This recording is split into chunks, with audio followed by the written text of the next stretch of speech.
But yeah, I mean, what we initially, ladies and gentlemen, we always. I mean, you know what? It's not just you, Lex. This is me. This is the common factor.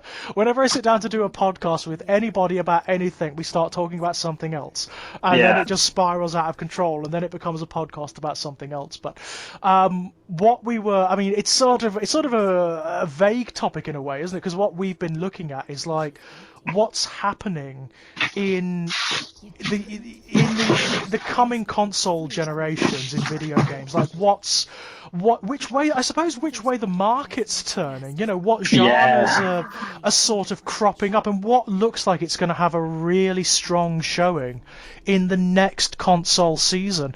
And I mean, this may be bias on our part. This may be just because these are the kinds of video games we like. But is it me, or does it look like horror's going to be really massive?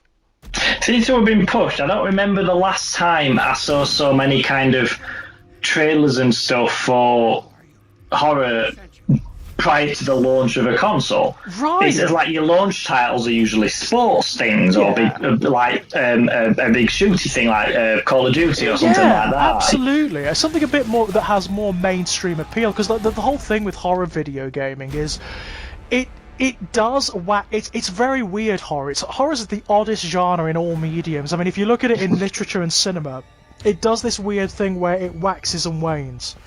You'll have these periods where horror becomes socially and politically reflexive, and that's when it's really popular. You get these heights where it becomes mainstream. It's the Stephen King syndrome, yeah? Yes. Same with like George A. Romero, or with John Carpenter, or with David Cronenberg. You get these moments where horror just surges into the mainstream, and suddenly you get like, sometimes it lasts for months, sometimes it lasts for friggin' years. Like, you know, there was this massive peak right from Night of the Living Dead.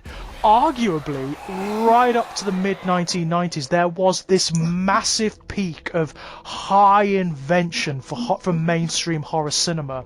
And then it dropped. It just went away. It dropped. And that happens in video games as well.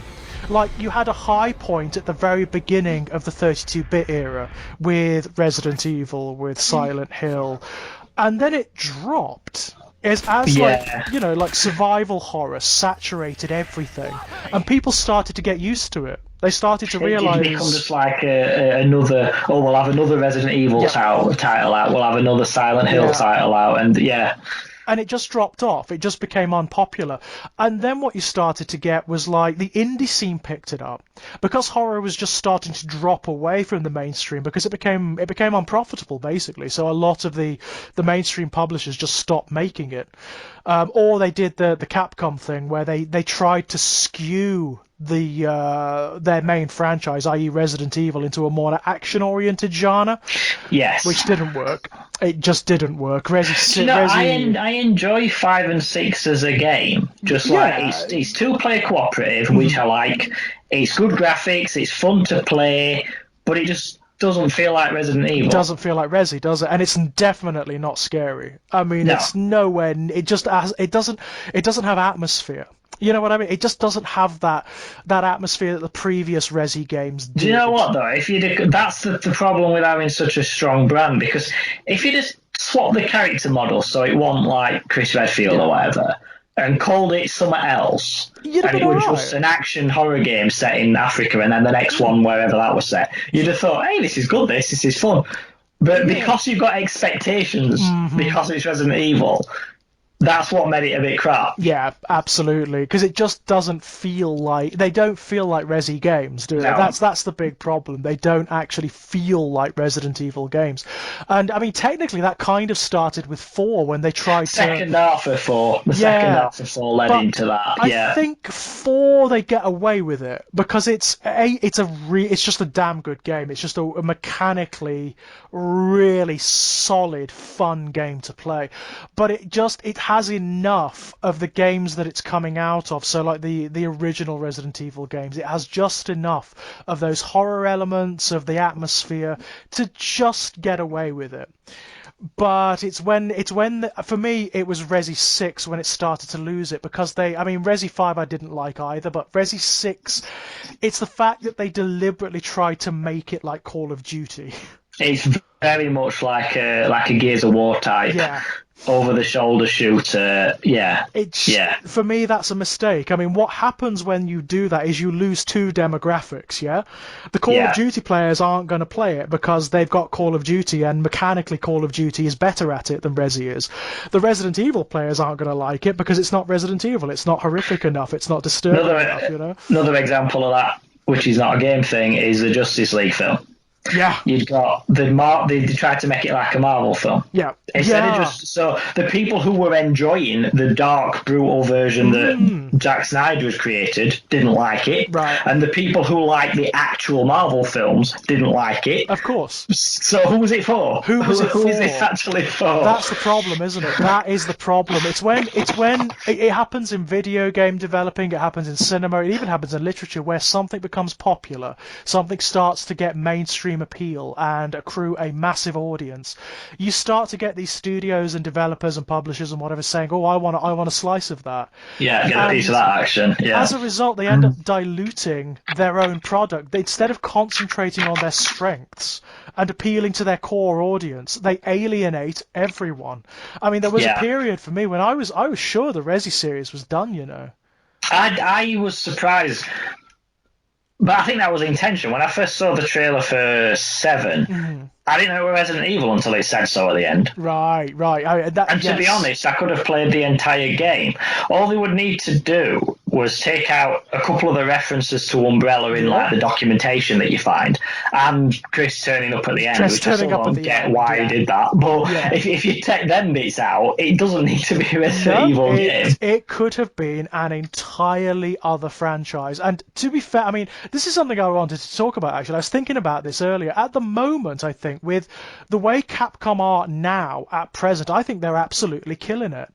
But they're one of the few like traditional mainstream companies that have actually managed to turn it around. So after the failure of Resi 5 and 6, which did not do well, nobody, you know, those games did not appeal in the way that previous Resi titles have. I was almost certain that they were going to maybe retire the Resident Evil franchise. Instead, what they did was, obviously, they did what Konami won't do. They stepped back. They looked at, okay, what do people like about this franchise? What's popular? What is it that the audience are actually asking for? And clearly what they identified is two extremes. So you've got the old audience who like the original Resi games and just want remakes of them. And they did that. And actually, they did it beautifully. Yeah. They did it so bloody well. I can't I've got get 3, over. but I've finished 2. That was brilliant. I've got 3, but I haven't started it yet. I haven't started. I've got it. It's over there on my on my Let's Play list. That will be coming up very soon. I've got to finish the Final Fantasy VII remake first, and then that's going straight on. But they're doing it so well. They're doing that so well, and it's appealing across the board. Like, the old players are loving it because it's the games they've always loved, but updated and remade in such a respectful and brilliant way. New players are liking them because they're just damn good games. You know, they're just well made, very easy to pick up and play games. But on the other opposite pole, you've got Resi 7, and Resi 7 is something entirely other. What they're doing on the opposite end of the franchise is they're trying to experiment. They're doing different things. They're looking at like what's happening in the indie market. They're looking at things like PT. It's so heavily influenced by PT, it's unbelievable.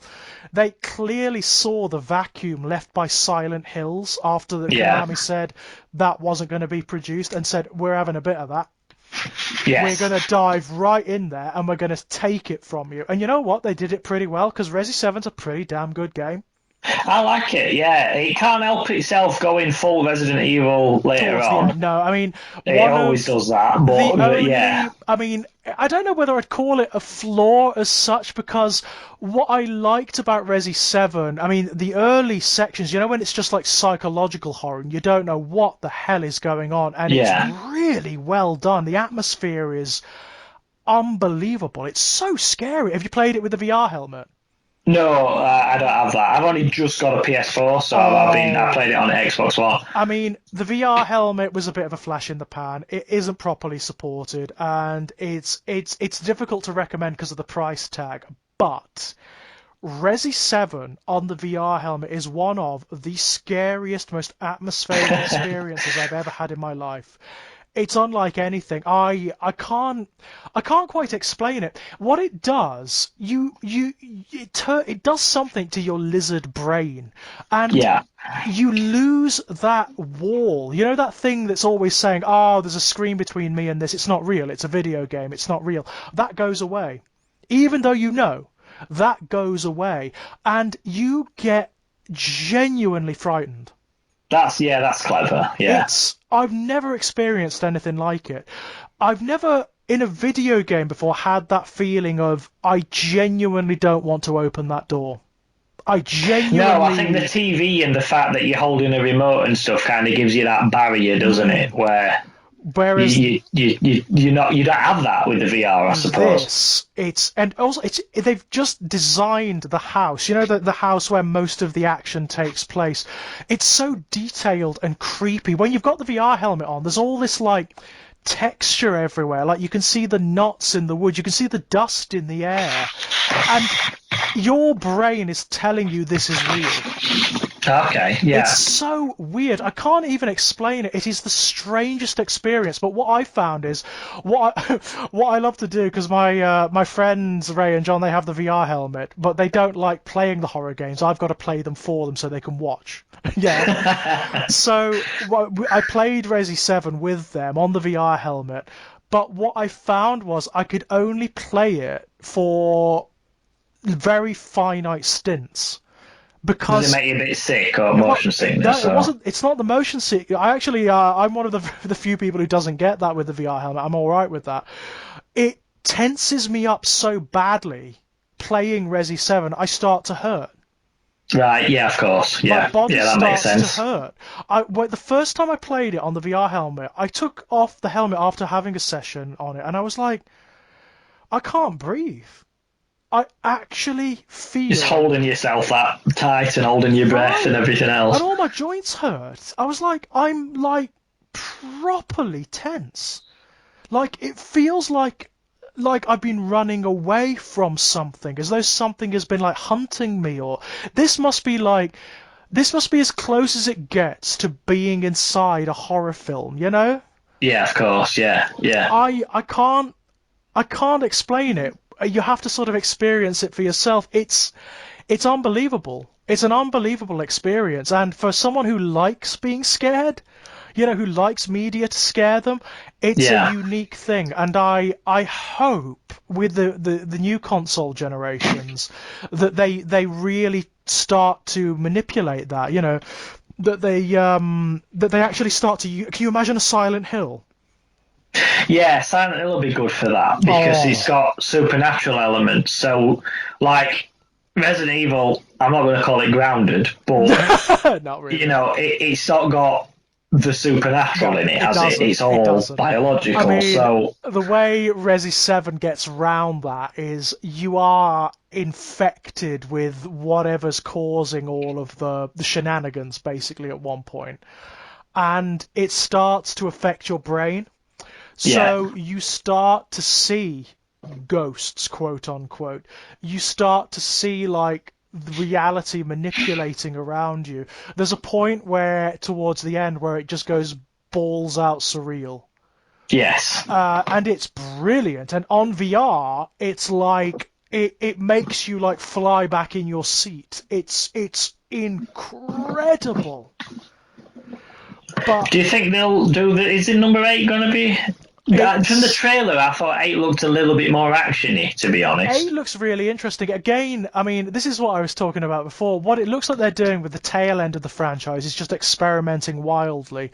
It looks like what they're doing is taking influence from numerous indie games. You know what? The sensation I got from it was Outlast. It looks like Outlast to me. And again, they're moving it on. It looks like Resident Evil does gothic, like Transylvanian horror. Yeah, but the thing is, though, the trailer gave me a bit of a vibe of Resident Evil 4. Yes, definitely. Which is fine. This is fine. But again, some of it, like with the cult stuff that you see there and everything, it's trying to, like, I don't like it when. How do I explain this? It's like it's trying to make it look as if it's like a supernatural thing, but you know that it isn't. No, it's like you can't do that. We know the rules of this world. Yeah. It's like Scooby-Doo. Every single episode, they think, "Oh, it's a ghost." It's like it isn't. You've done this for 18 cases now. You know that it's not. So why are you falling for this? So I think the fact that the trailer sort of pushes it like a supernatural thing doesn't really work for me because it's like, no, we know that. Whatever is actually happening here, it's some shit that Umbrella's dumped in the river or whatever. There is going to, I mean, it looks like the new monsters du jour are going to be like lycanthropes. Yeah, they look a bit wolfmanish, don't they? Well, one of them does. I mean, there's God knows what else is going to be in it. Well, absolutely. I mean, it's a Resi game, so there's going to be a lot of stuff. But I get the impression that the sort of lycanthropic wolfmen are going to be like the Ganados from Resi 4. They're going to be the main monsters. But they're going to be like bioweapons or something. They're going to be like... Yeah, of course they are, someone who's infected with a different virus or with a parasite or something like that. You can imagine that being something that was planned to be militarised, can't you? Yeah, like your soldiers kick off and turn into that and then, shoot the enemy or something. Did you notice in the trailer there is this very, it's a blink and you'll miss it moment. I only noticed it when I watched it before I came on for this podcast. There is a box that appears like it's a blink and you'll miss it, and there is an umbrella symbol on it. Oh yeah, I did see that. And of course Chris is in the trailer as well, and Ethan from Resi 7. Yeah, I thought that was. I didn't notice that the first time, but the second one I realised it was the same dude. I thought that was a strange decision. It's interesting. I mean, I wonder, is it going to be a straight sequel to Resi 7 then? Is it going to be like directly after or like a few years later? And if so, what does that imply? Is Ethan like part of the group that's fighting Umbrella now, Yeah, I mean, the fact that I don't know. I just thought that seemed like a very odd decision to bring him back. I thought his story were kind of one and done. Yeah. So, you could say that about all the Resident Evil characters. I mean, you've got characters who go from it's a cop on his first day of work and all this shit kicks off to he's a super agent, secret spy rescuing the president's daughter. It's the same guy. Yeah, same is true. In a universe where that is happening, then I suppose why not? Why not? And of course, I mean, Chris has changed a lot, obviously, from the original Resi game. I mean, this one he's quite sinister, isn't he? Seems to be. And he had an Umbrella logo on him. Yeah, which is very interesting. Interesting, yeah. I mean, I know. Is it Resi 6 or 5 where Jill gets turned? One of them, but she's like full on brainwashed. Yeah, she's like brainwashed and then altered, isn't she, to become like a bioweapon in and of herself, yeah? But I didn't get that impression with Chris. It just kind of felt like he's working for him now. Maybe he's trying to change it from the inside or something, Maybe that's it, who knows, eh? Who knows? But it's fascinating to me. I'm interested to see what they do with it. Are they going to go like full gothic with it? Are they going to try and make like a proper gothic horror with all the tropes, but with all the Resident Evil stuff as well? If you do, that's going to be another one of them that I would rather they'd done that and it wasn't Resident Evil. Right. Because the fact that it's Resident Evil means, like we said, it's got to be a bioweapon. You've got to tie it back to that. Imagine making a gothic horror game set in the Carpathian Mountains with werewolves and shit, and it doesn't have that rule that you've got to tie it down to. Yeah, right. So it could have its own mythology. It could be anything you want. You don't already know the explanation before you go in. That would be more interesting to me than trying to forcibly make it a Resident Evil thing. Yeah, I know. I definitely get where you're coming from. I mean, I'm fascinated to see what they. I mean, it seems to be what they're doing with the new Resi games as well is focusing down on that notion of resident. So Yes. in Resi 7, you had the house and the family. Yeah, so it was like Yeah. slightly Texas Chainsaw Massacre, slightly Society-esque. Yeah. This one, it's village. You know, Yeah. they're playing with the whole sort of VII 8 thing, and that morphs into the Resident Evil Village title, which is it's quite clever actually. I rather appreciate that. Yeah, it was alright, that. It's not bad. Yeah. So is it going to be like I imagine like I mean I think this one is going to echo Resi 4 quite a lot. That's the vibe I got, definitely. Yeah. Particularly when you start seeing the cult people Yes. later on, and it's like, yeah, So is okay. it going to like rhyme with Resi 4? You know, is it going to be like the more or less the new version of Resi 4 but with a slightly darker tone? I mean, Resi 4 had its dark moments, but it was largely comic, wasn't it? You know, it was like slightly Evil Dead style horror. Yeah, because it's as soon as you start getting like, here's a giant one with a chainsaw stuck on his hand, and that kind of Yeah. thing. It's like it's lost the horror element Yeah. now for me. It's like horror action now, Yeah, I horror. mean, don't get me wrong. I got a good laugh out of the guy with the bag on his head and the chainsaw. I got Yes, a good old laugh out of that. But yes, I know exactly what you mean. And it's interesting, isn't it? Because Resi 4 also has some of the most inventive body horror in the series as well. yeah, like the head splitting open and the insect thing coming Yeah, out I is love very all sort of that. like the thing. There's Right, a lot of right. that, and The Ganados, the yeah, parasites, and the way they, ooh, I mean, you know where you reach that point where they all start to transform. The villagers start, their heads start to shake, and then they yeah. burst, and then like the pupating parasite comes out of the top, and it's like, ah! I loved that sequence. I absolutely love it. I wonder is something similar going to happen here? Is it going to be? I mean, one thing they've never redone. I don't think anyway. I may be wrong in this, but I don't think they ever like drew a link between what was happening in Resi 4 and what's happening in the other games. So you don't ever have a moment where you get like a link between Umbrella and the Ganados cult.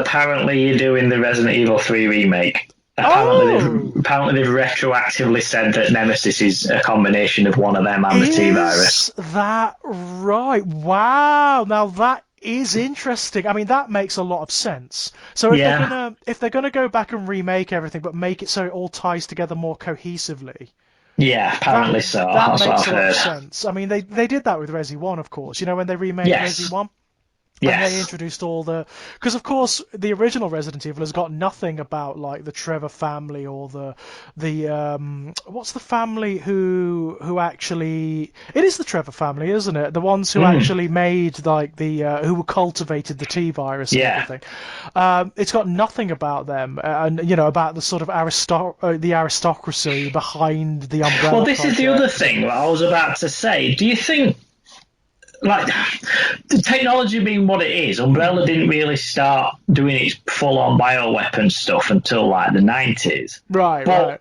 it's existed since like the early 20th century, hasn't right. it? Yes, yeah. By all accounts, yes. So, what were they doing like back then? Yeah, no, Were they like digging stuff up like the creatures in Resident Evil 4 before it was physically possible to make a Ooh. bioweapon chemically? Were they digging up stuff?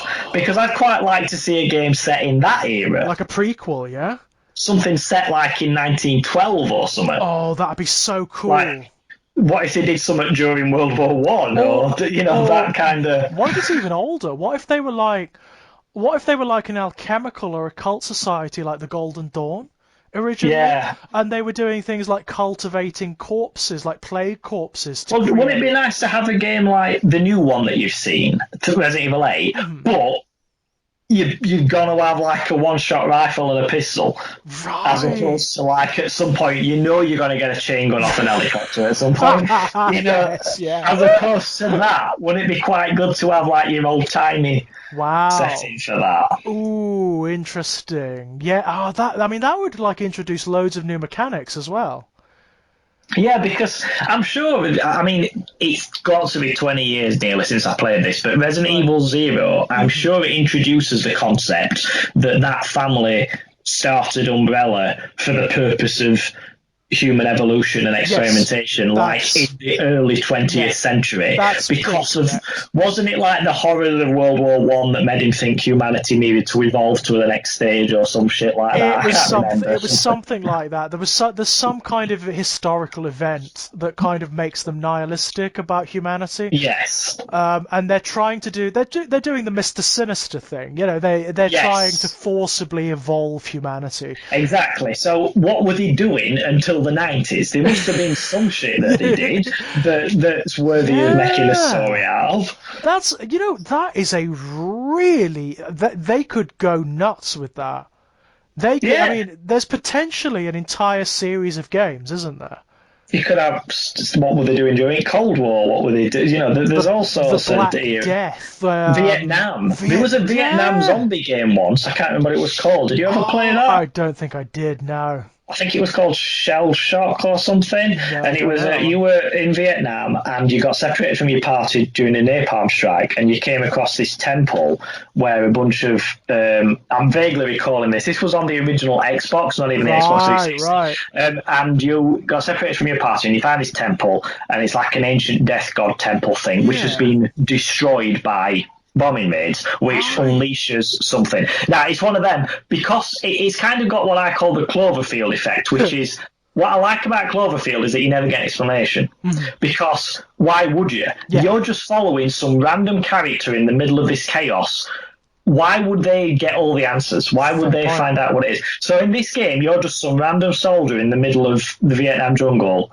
So you never find out whether what's come out of this temple is supernatural or whether it's like Right. an old disease that's been Mhm. awakened, or you know. But whatever it is, it turns all like the Viet Cong who are nearby into like these bloodthirsty 28 days later zombie things, Right. and not just them, but the American troops and everything. And you're desperately Oh. trying to get away and get to like you have to get from one checkpoint to the next and then eventually survival. But it's all done like so like you're running through the jungle at night and you Mhm. can hear you know it looked dated now, but I remember it being a really good sort of horror game because there's like these old Vietnamese temples and stuff Uh-huh. as well, but you never really get an explanation I because love that. That sounds really good. it was, but that's what made me think again, like Umbrella, you know, these kind of settings would have been the perfect place for them to experiment with shit, wouldn't it? Yeah, oh my God. I mean, if Capcom aren't at least looking at that, you know, like doing prequels and things, Well, I it was just when I saw that advert, my initial thought was, oh, it looks like it's set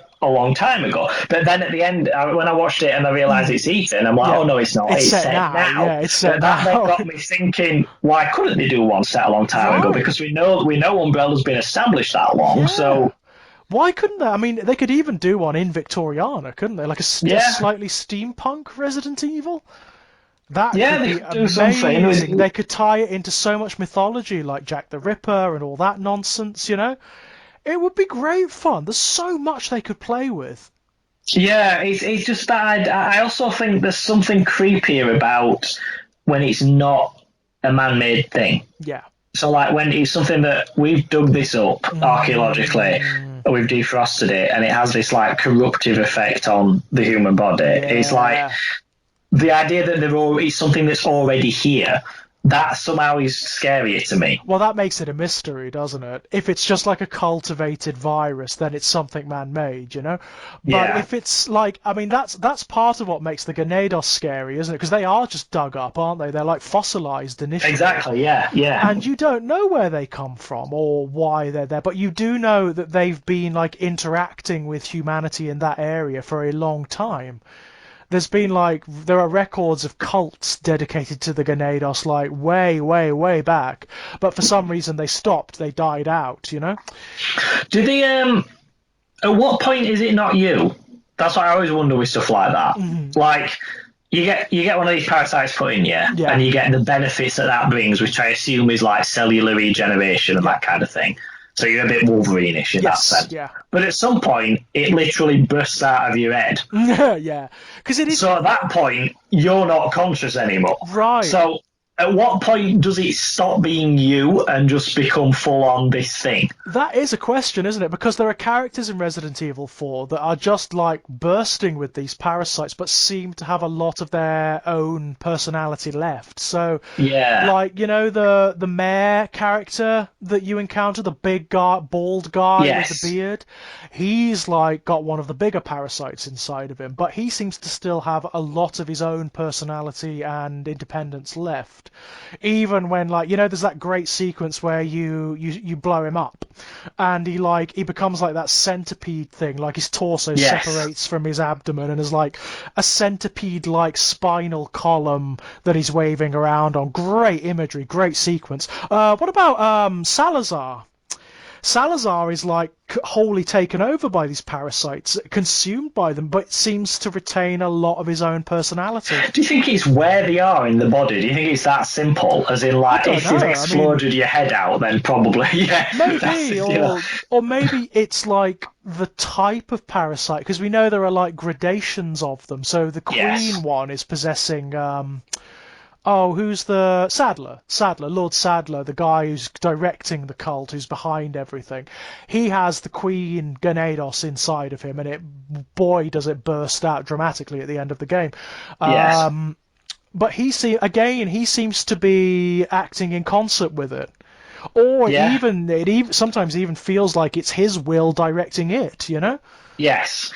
Yeah. Yeah. Yeah, I think that was quite interesting. I always think, at what point does it stop It's being your will of it? And is it corrupting your thoughts? Is it that kind of thing, like that fungus that goes in ants, where it's right. like they think, I just want to climb up to the top of this tree. Mm-hmm. They're not aware of the fact that their will is being manipulated Right. to make. Like, there's a fish and all. There's this parasite that goes in a fish, and it makes fish swim higher up into the Yeah. water than they normally would, so that a herring can catch them. Uh-huh. Because the parasite needs to live in a bird, Yeah. not a fish. So it deliberately manipulates the behavior of the fish so that it will get caught by a bird, and then the parasite can go in there. But that fish isn't aware that Right. its thought process has been changed. Right, yeah, because its perceptions are altered such that they're just natural. Yeah, that's. So it's like you being infected by one of these, and you suddenly think,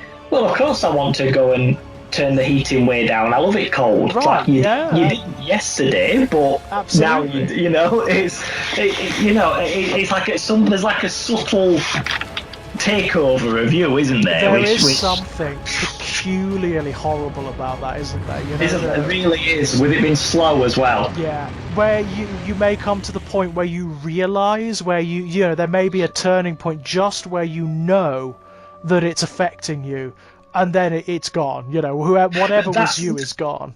That's what I always think. I think we spoke about this on a previous podcast, but that's what I always think they slightly shy away from, is that anybody who is aware of the effect that it's happened to them on things like Resident Evil or anything like that, really, they always go down the route of kind of liking it. Yeah. Like, oh, it's power, it's brilliant, it's great. They never go down the route of someone being aware and being fucking terrified of it. Horrified by it. Yeah. That's scarier, isn't it? Yeah, I mean, you get these guys like William Birkin who look like that, and he's barely even him anymore, because his head is a secondary head that's now like this dangling little thing that's like grown out the back of him, and yet he's still like, yeah, this is great, I'm a god. And it's like, it'd be much scarier if he didn't want that to be happening. Right. I mean, it depends on. It seems to depend on like who you are and what level you're in the hierarchy, doesn't it? I mean, Sadler, I can well understand why he's totally happy with hhis position. Oh yeah, yeah. Because he's not only is he immeasurably more powerful with the parasite, but he also controls basically this entire subculture. But if you're one of the Ganados, one of just the little grunts with this thing in your brain and in your body, that's a horrific thing. Do you think it'd be beneficial in real life if you could genetically manipulate something like that was mutually beneficial? Well, I mean, them worms on Futurama that Fry gets. Oh, the ones that repair everything and make him they fix better, the body because they want the body to be optimum condition for them to live in it. So they deliberately make the body disease-free and Well, perfectly physically healthy and everything. well, there And you is think, do you like know what? there That's is there is theoretical research into that, isn't there? I mean, they are looking at like ways of making nanobots, for example, that you swallow in a pill, which are programmed to eat cancerous tissue. See, that's good, isn't it? That's clever, all like that. Because our Or ways of fighting cancer haven't changed since the 50s, have they? right, yeah, Where they the answer to everything was just nuke it. just nuke it basically with chemicals and radiation. Yeah, yeah.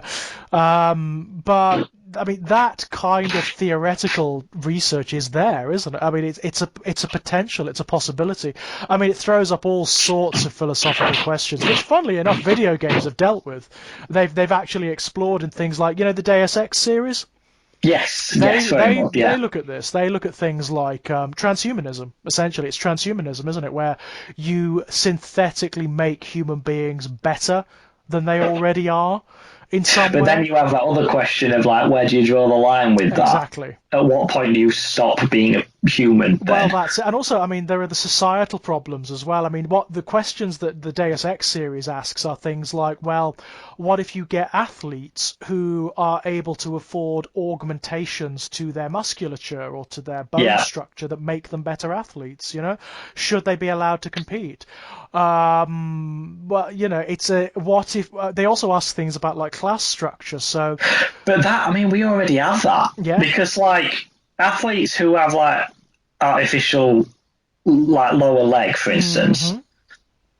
it's been proven that their endurance is often better because they don't have foot pain from like slamming the feet on the floor quicker. As you're running, you Hmm. get that. They don't get that. Yeah. So, is that already? It's interesting, isn't Do you it? know what I mean? It's It like, throws up all of transhumanism is really interesting because it does throw up all of these really interesting questions. I mean, Deus Ex Human Revolutions looked at it more in terms of like class struggle. So it looked at like what would happen if only the rich were able to afford these augmentations. yeah, And what if there was a struggle to make it so that augmentation was available but was available to everyone? yes, So if it was like a true forced evolution of the entire species and not just some of it. It also, I mean, one of the best questions it asked is, in Deus Ex Human Revolutions, there is basically one company that produces all of the augmentations for humanity, Sarif Industries, yeah?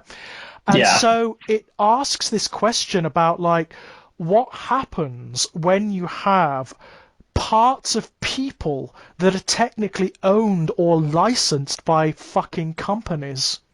Well, then it ends up like that Repo film, doesn't it? Right, Genetic Opera, right. where you claim them back after the That's death. that's exactly what happens because it's established in this game that for these augmentations to function, they need to take regular chemicals, regular medications so that they don't reject them, so their bodies don't reject them.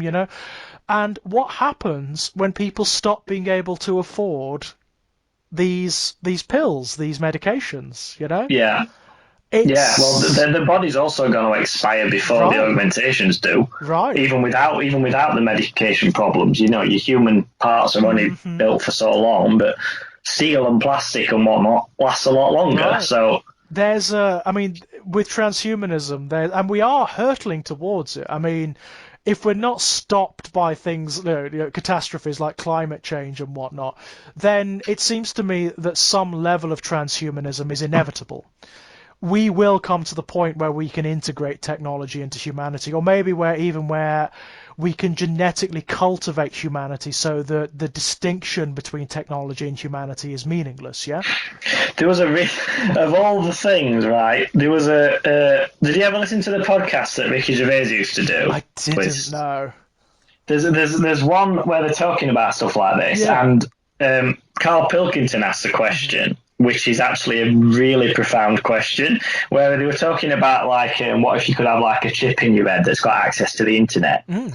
And then Carl said he's one of those people who his vocabulary doesn't allow him to articulate what he's trying to articulate. But if you Yeah. look past that and think about what he's saying, he actually raises some very good points. Uh-huh. Because he says, how would I know what I know? Because whatever you ask me, I'd be able to answer it. Yes. So how do I know what I know and what's Google. That actually is a really bloody good question, isn't it? It is, isn't it? But the thing is, this is what really annoys me about that episode, because I wanted them to discuss that, but because Ricky Gervais is the way he is, and he's like so superficial with his intelligence, because Carl doesn't phrase it very well, he focuses on that and takes the piss out of him. Yeah, rather than thinking, actually, he's got a good point there, he just can't articulate it very well. What Carl's trying to say is, how do I know that I've comprehended this information and not just repeated it because I've seen it behind my eyes? That's what he's trying to say, isn't it? That's what he's saying. Where does my brain stop and this kick in? Which is me. Like if I said, do you remember that film that we're on when you were a kid? Yes, I do. It was made in 1972 and it starred this guy and it was by this director. It's like, how much of that's you actually remembering?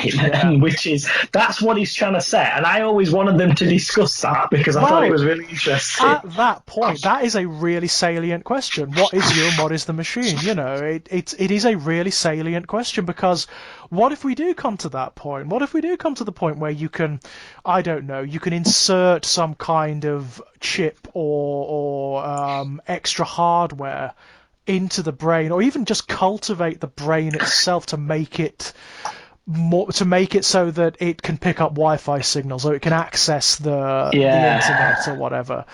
I think it'd ruin human relationships, because we are drawn together by commonality of things, experience. So, like, some of my best friends in the world are people who I start, like as we said last time we spoke about Resident Evil on the podcast, when my friend Casey was on, we were at a bus stop together into college and started talking about Resident Evil.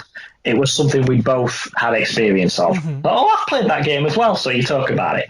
Or you sat somewhere and you start talking about, and you've got a T-shirt on that's got Skeletor on it. So someone says, "Oh, do you like He-Man?" Like, "Yeah, I was a big fan when I grew up." And, "Oh, so was I." And then you start talking about it, and you had some of the same toys, and you had this, and that whatever it is, you've got that commonality between you. If everyone's got access to everything, then you don't have that. Yeah, I mean, it's one thing. It'll either go like, it'll be one thing or the other, won't it? It's like one extreme or the other. I mean, imagine if this theoretical technology allows you to transmit raw experience. So you can transmit to someone as you would like an email or something, or the way you would transmit a meme or something, like algorithmically. You're not just the fact that you have a common experience. So I liked He-Man, I liked this or whatever, but you can actually transmit to someone almost telekinetically, because you're linked wirelessly, your impression, the way you feel about it, the way you've interpreted it. That could be like an entire other level of human communication in a way that we can't right now, because we can't meet mind to mind. It's not possible. So, like, you could explain to me what your experience of a particular thing is, and I can understand on only a very finite level, because I can't, like, get behind your eyes and perceive through all of your filters, all of your assumptions, all of your experiences, and vice versa, yeah? But theoretically, if we could somehow create that wireless link between human beings, you could do that. You could, but I don't know, that just seems, probably because it's so different, but it just seems wrong to me that somehow. It just doesn't seem like that's a natural way to be. To me, that sounds, you know what they call the singularity? Yeah. That's it. To me, that's it. It's the point where technology allows us to transcend what it means to be human. Because what that would do, imagine if that, the problem with that is if it only happened for one or two people, like the rich people. Yeah. If it happened for every human being at once, it would be that event that changes what it means to be human. What it means to be human would be gone. Yeah, you wouldn't be able to mug anyone if you were aware of how they felt when you were trying to do it. Right. You wouldn't even be able to walk past someone on the street. It's Ghost Rider's penance stare, isn't it? Yeah. Are you aware of that in the comics? Yeah, Ghost Rider's, he makes people feel all the pain they've inflicted on other people. It's a kind of, I mean, slightly more comedic. It's the justice field from Red Dwarf. Yeah. It makes it's also what he does at the end of The Crow, isn't it? Yeah. Derek Draven does it too. I can't remember the bad guy's name, but he does it. You know what?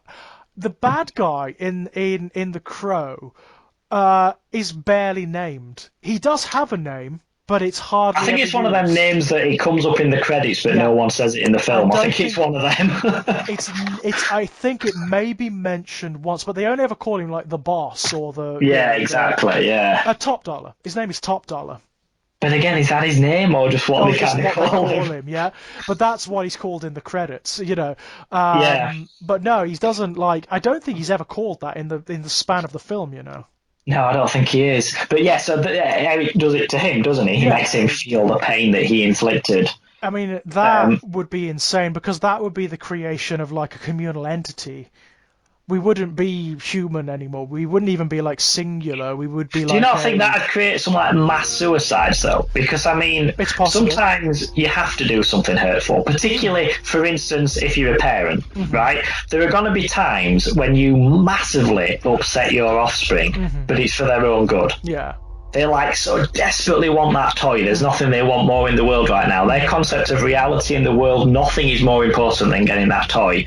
But you, for very good reasons, are not going to get it then. But then again, wouldn't that experience go away? Because they would also be benefiting from this, so they would see the reason. They would But actually their brain would understand. not have the brain would not have the capacity to understand your. But would it? That's the thing. You wouldn't. Because no, but children are still children. Like it's biologically, it's psychologically proven that empathy, the concept of putting yourself in someone else's shoes, doesn't exist until you're about 7. Mhm. So, trying to get to even with this technological link, a 5-year-old brain couldn't process that. So it might be something that you didn't switch it on until they were a certain age, because Yeah, the brain or I physically mean, can't do it. it depends because we're talking in the realms of theory here. It's totally Of out there. course, yeah. But assuming the technology is sufficiently advanced, it may make accommodation for that. So it may provide the extra processing power. It's part of what would be consideration into creating the technology itself. One would hope. So you don't But get that would require a greater consideration of principles than has ever been applied in the invention of anything in the history of mankind ever. They never put that much thought into Yeah, it. it's a They fair just base point. it out to make money from it. But yeah, that's the thing. I mean, that's the big. I mean, this is the point with transhumanism. If you look at any of the dystopian stories about it, like Altered Carbon, the stuff you find in Philip K. Dick and Ursula K. Le Guin, it needs to be beyond capitalism. Of course it does, yeah. You can't do this under capitalism. I mean, the neoliberals and the capitalists would make the argument you can't do it without capitalism. They say that capitalism drives innovation and what it doesn't. It's bullshit. It's historically complete and utter fucking wankery. What capitalism actually drives is narcissism and egocentrism and self-interest, by and large. But if this kind of technology we're discussing now, and it's technology that's not it's not impossible. We are. Strangely, how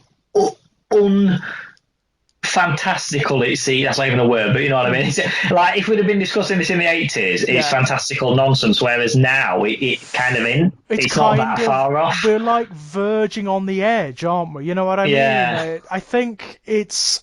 But like I said, what we need to do before we even start looking at developing anything even close to that, even just like the bog standard transhumanist stuff we were discussing earlier with like improved limbs and all that crap, it needs to be beyond capitalism. That's the truth of it. I mean, because of the innate inequalities that sets up in just by its very nature. Yeah, I mean, Altered Carbon. Because there's no way that they're gonna be marketed. They're gonna, companies like Elon Musk companies and stuff are gonna be, shipping out technology like that to Ethiopia, for instance. So do you know what I mean? It's not going to happen. It's going to be people in America and France and Germany and Britain and probably Japan. And do you know what I mean? It's just going to be yet another gulf between one half of the world and the rest of it. I mean, actually, there's the show I referenced earlier, Altered Carbon, has got that's the entire storyline. Basically, it's like a dystopia where the rich of the world have gotten to such a degree that they're practically immortal. they're immune to disease. They they can just like cultivate new bodies for themselves and switch from body to body, which they've done for generations, right? That was something in. Did you ever play Moons of Madness I video haven't game? Was yet. that I've seen recently? so much of it, but I haven't played it yet. It looks great. Looks I great. just finished it the other week, and that's something in that this Is it idea of right? bodies kind of expiring, and you get into another one which is exactly the same, but it's Yeah. sort of like it prolongs people's age, if you like, which is how they explain people being on Mars because Right. yes, by the time you get there, you're 45 years Right. older, but then you get into a body that's the same age as when you left, and Oh, then you start, that's quite so clever, actually. yeah, that's not a key part of the story. It's just kind of how It's they just set up. fluff, yeah. It's just this is how you establish how we've got astronauts on Mars now. But Right. again, that is all done via private corporations and all that kind of thing. And it's all done through money. But the what they discover, which I think would be amazing and yet terrifying at the same time, is a massive stone door Oh. in the side of the hills in the mountainous regions in Mars. Mars. Yeah. Ooh, that suggests a lot. That's really there is something. Just the notion, the concept is unsettling, isn't it? You'd just be like, leave it, just leave it, Yeah. just leave it alone. Yeah, don't touch it, don't mine it, just get off the planet, get off the fucking planet and don't come back, yeah? Which of course they don't. No, of course they And don't. it's implied that a long time ago in the ancient people of Mars, whoever lived there, which you never find out because it's not relevant, worshipped something when they were growing desperate. So like their world was dying and they started worshipping something, and whether the worship of that or whatever, or the planet itself, whatever, they died out, the thing that they brought forth is not entirely gone and wants to be worshipped again, and now we've arrived. So people start having nightmares, and it's all So it's Lovecraftian, yeah. It's a proper... very, very, very much. It's like the idea of like you get a pet dog and leave it in your house, but then you die and the dog lives in the basement, and then another family moves in. Right. The dog's still there. It's and it still wants to be fed. Not and nice. They kind of they do some stuff in the game which is, I'll not tell you what because you'll want to play it, but they do some stuff which I think is unnecessary. Yeah. Like they make it a bit too video gamey in places, but the basic concept and the way it's done and it is very, very good. It's and pretty I like good, the basic idea of it and everything, of that idea of there was something here when the last race of people left, and it might still be there. Oh, and it's, I love the sound of that. Love the sound yeah. of that. Ladies and gents, might be another Let's Play going on It's there. very good, yeah. But that was a game actually that I thought would work in VR, to be honest, because it's all first person. It's not actiony or anything like that. It's very exploratory. You walk around back to forth and do different things in different places.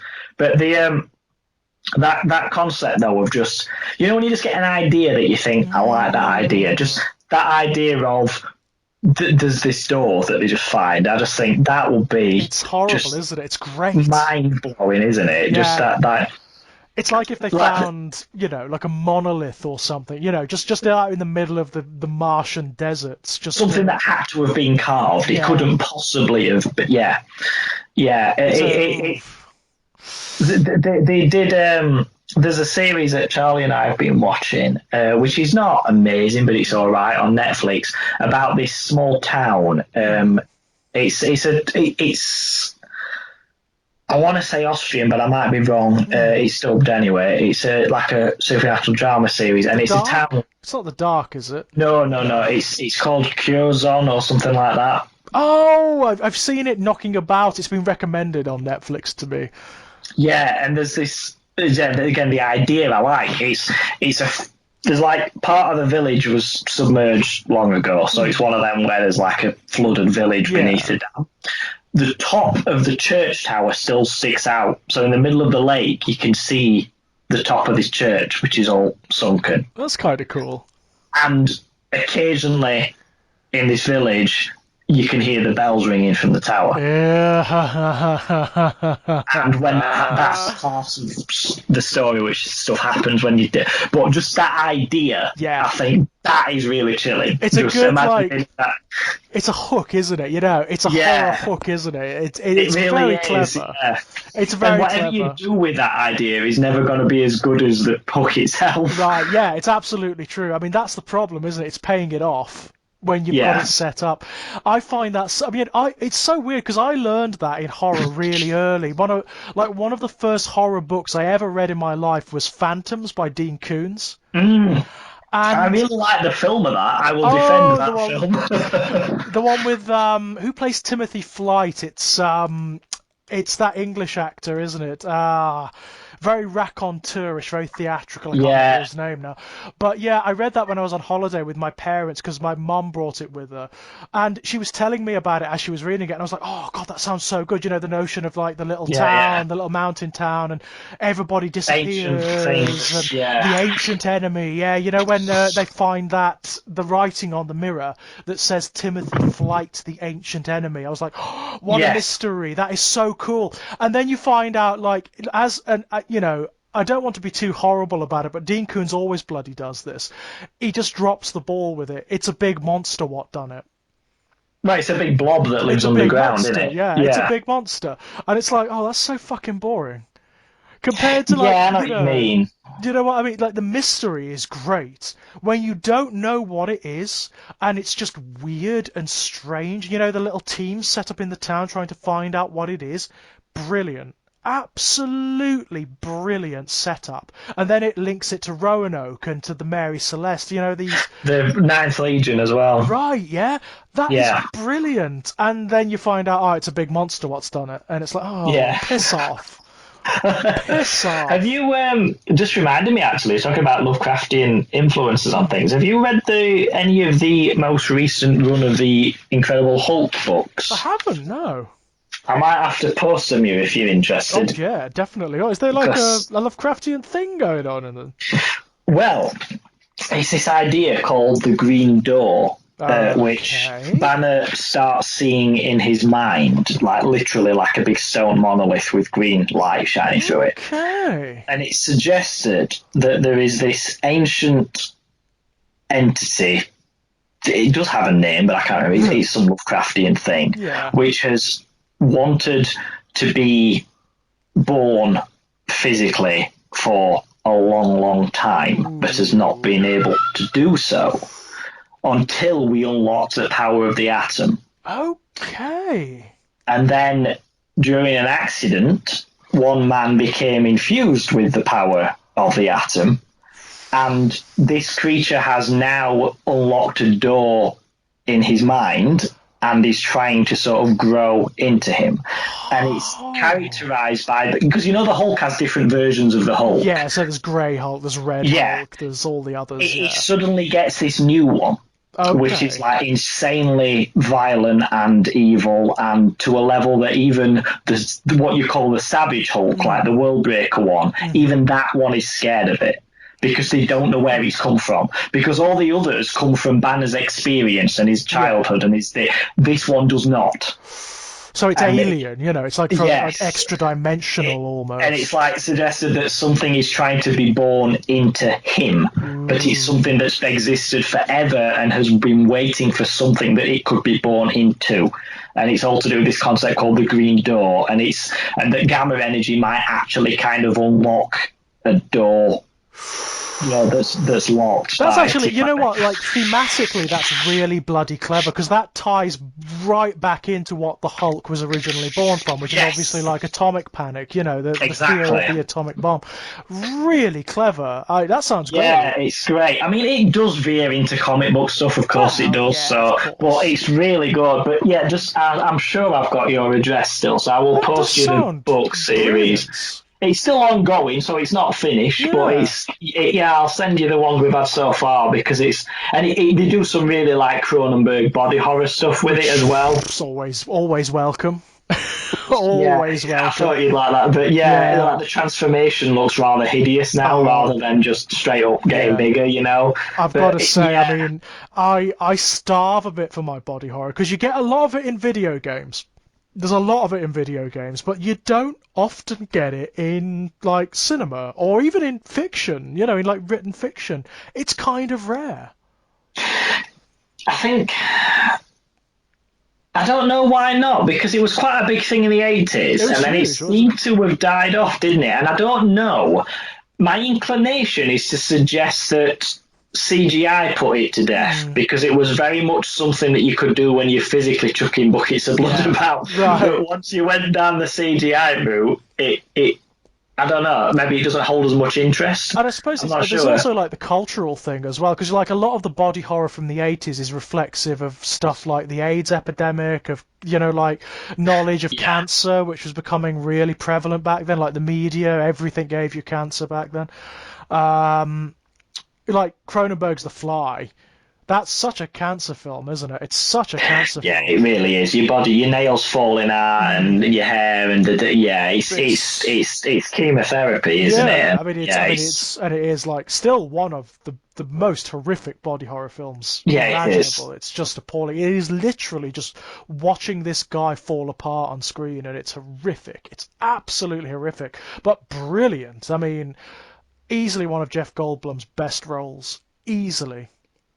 Yeah, I think that kind of thing is very influential on like Resident Evil 2, in that it's Totally. a gradual transformation. To start with, it's a dude who looks kind of normal, but he's Yeah. stronger than he should be. Then he's got a weird, his hands a bit strangely shaped, and then it's this, and then by the end you've got the full on thing. I think that is definitely an influence on Resident Evil 2. Totally, totally. I mean, have you read as well? Apparently, were you ever a fan of the Amnesia series? The games, I feel Yeah, like I've yeah. played one of them, but I Well, won't call myself a fan.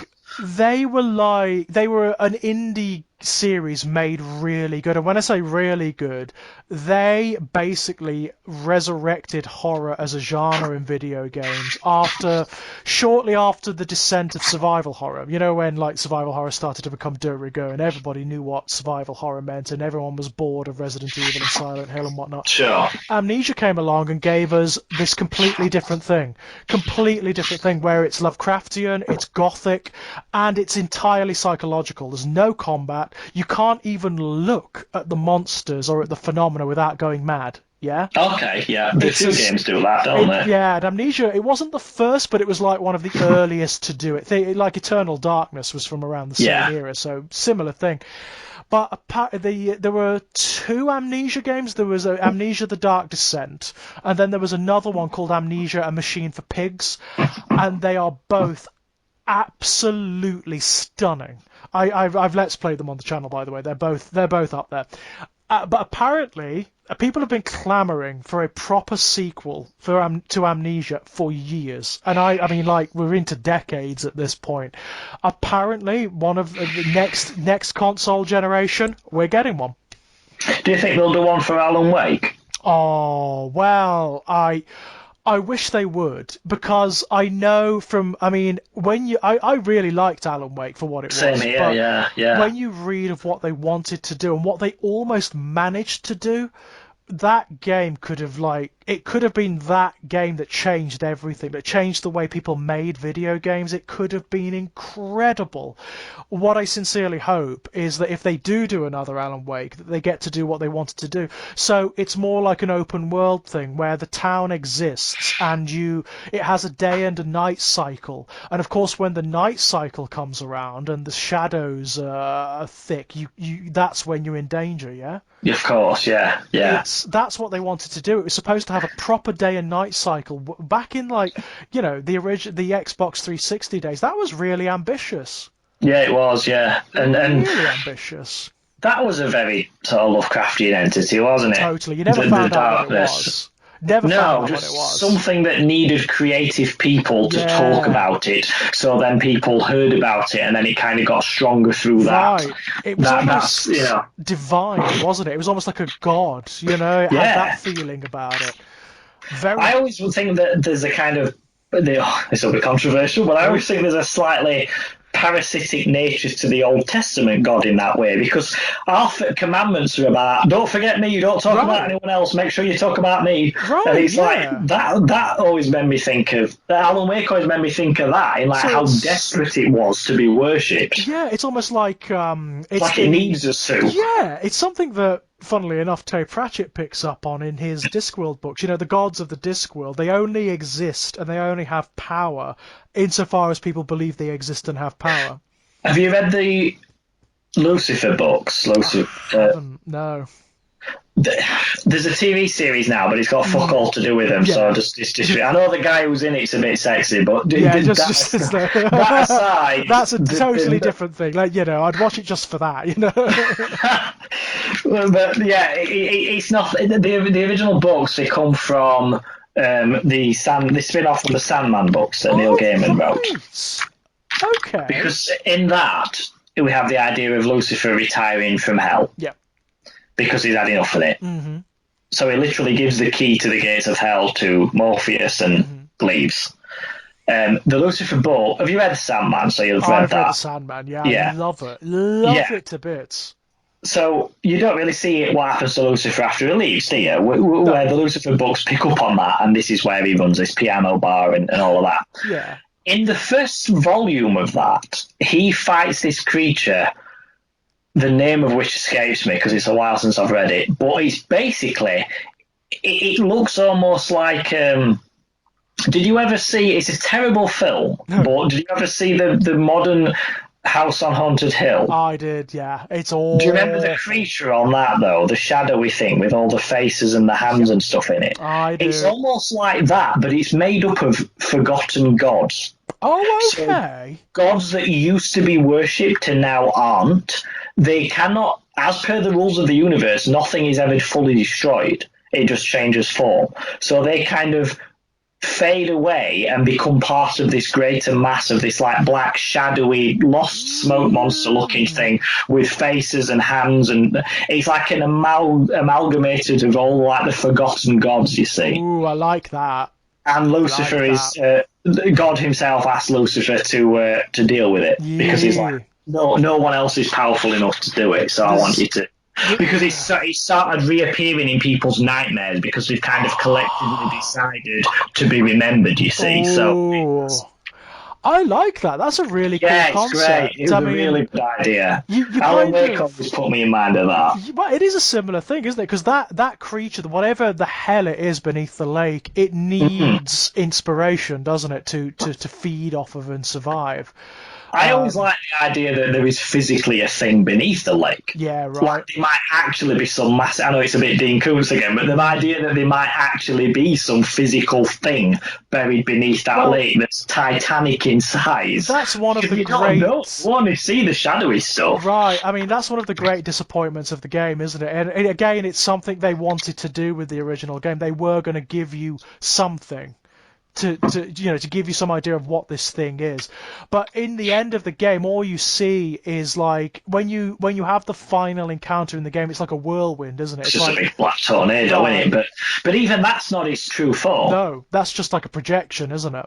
It's almost like the way I always describe it when I'm trying to explain Lovecraftian stuff to people who don't know about Lovecraft is that, like, imagine you want to play in a fish tank with your fish. You can't get in that fish tank. You're 6 foot tall. The fish tank's 1 foot by 1 foot. So you take a little action figure and put him in the tank and you move him about. Yeah. And he's you interacting with that world.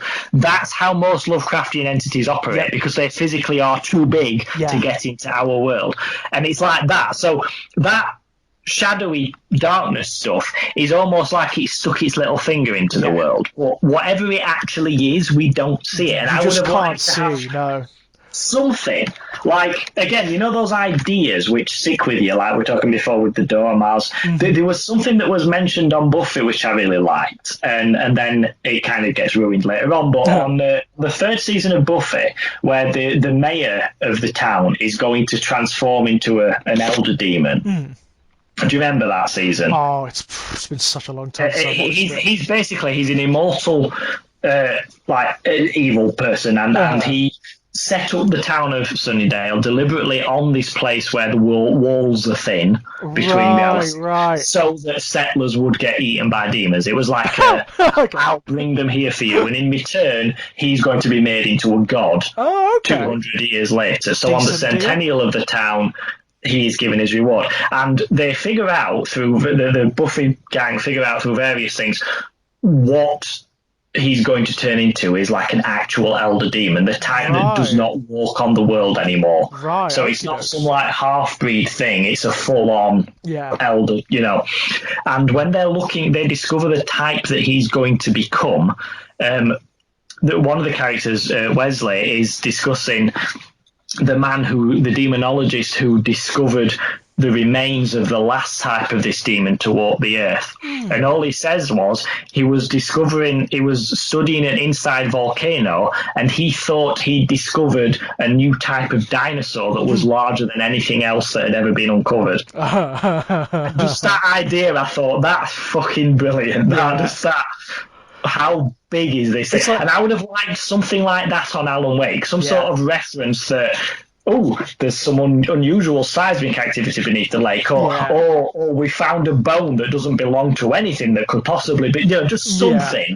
I would have liked something to suggest that there was actually something under there. Yeah, that would have been great. It really I'm not sure I would have wanted to see like a whole thing, but just a suggestion of what it might be, because really you don't see anything of the actual entity. No, you don't. You interact with it through other people, mostly through the drowned wife of the previous tenant. But that's it. Yeah, you don't see nothing at all, and not even like a sketch in someone's book or something that. Just to suggest what it might be. So part of the problem is because they ran out of time and money towards the end. There's no real payoff. Not in the game. No, there isn't actually. No. Which is a great They did shame. a couple of DLC things. Yeah, and I don't think they really did much more either. No, they didn't, unfortunately. There is. Did you ever play Undying? No, Clive I don't Barker's think Undying. so. Clive Barker's Undying was like, it wasn't Clive's first foray into video games. That was like way back in the days of the Spectrum, and that was a complete failure. But Clive Barker's Undying was a PC game in like the late 1990s, early 2000s. It's not a perfect game by any stretch or measure, but that has this massive Lovecraftian mythology going on with like extra dimensional entities. It's about how the influence of this buried and entombed Lovecraftian entity influences and perverts the lives of this particular family, the Covenant family. All right, okay. It's about how it touches a particular generation of the Covenants. It calls to them, it sings to them in their dreams, and it calls to them when they're children and draws them to where it's buried on like an island that's just off of the coast of the little island that their family owns. And they enact like a ritual there as children, and it doesn't wake it up, but it changes them. It's like part of it is imparted into each of them, and it drives them all slightly mad. And each of them meets a terrible fate and then ends up coming back as something awful. Like one of them comes back as this really hideous, almost like bone-gnawing vampiric creature. One of them comes back as a poltergeist, and so on and so forth.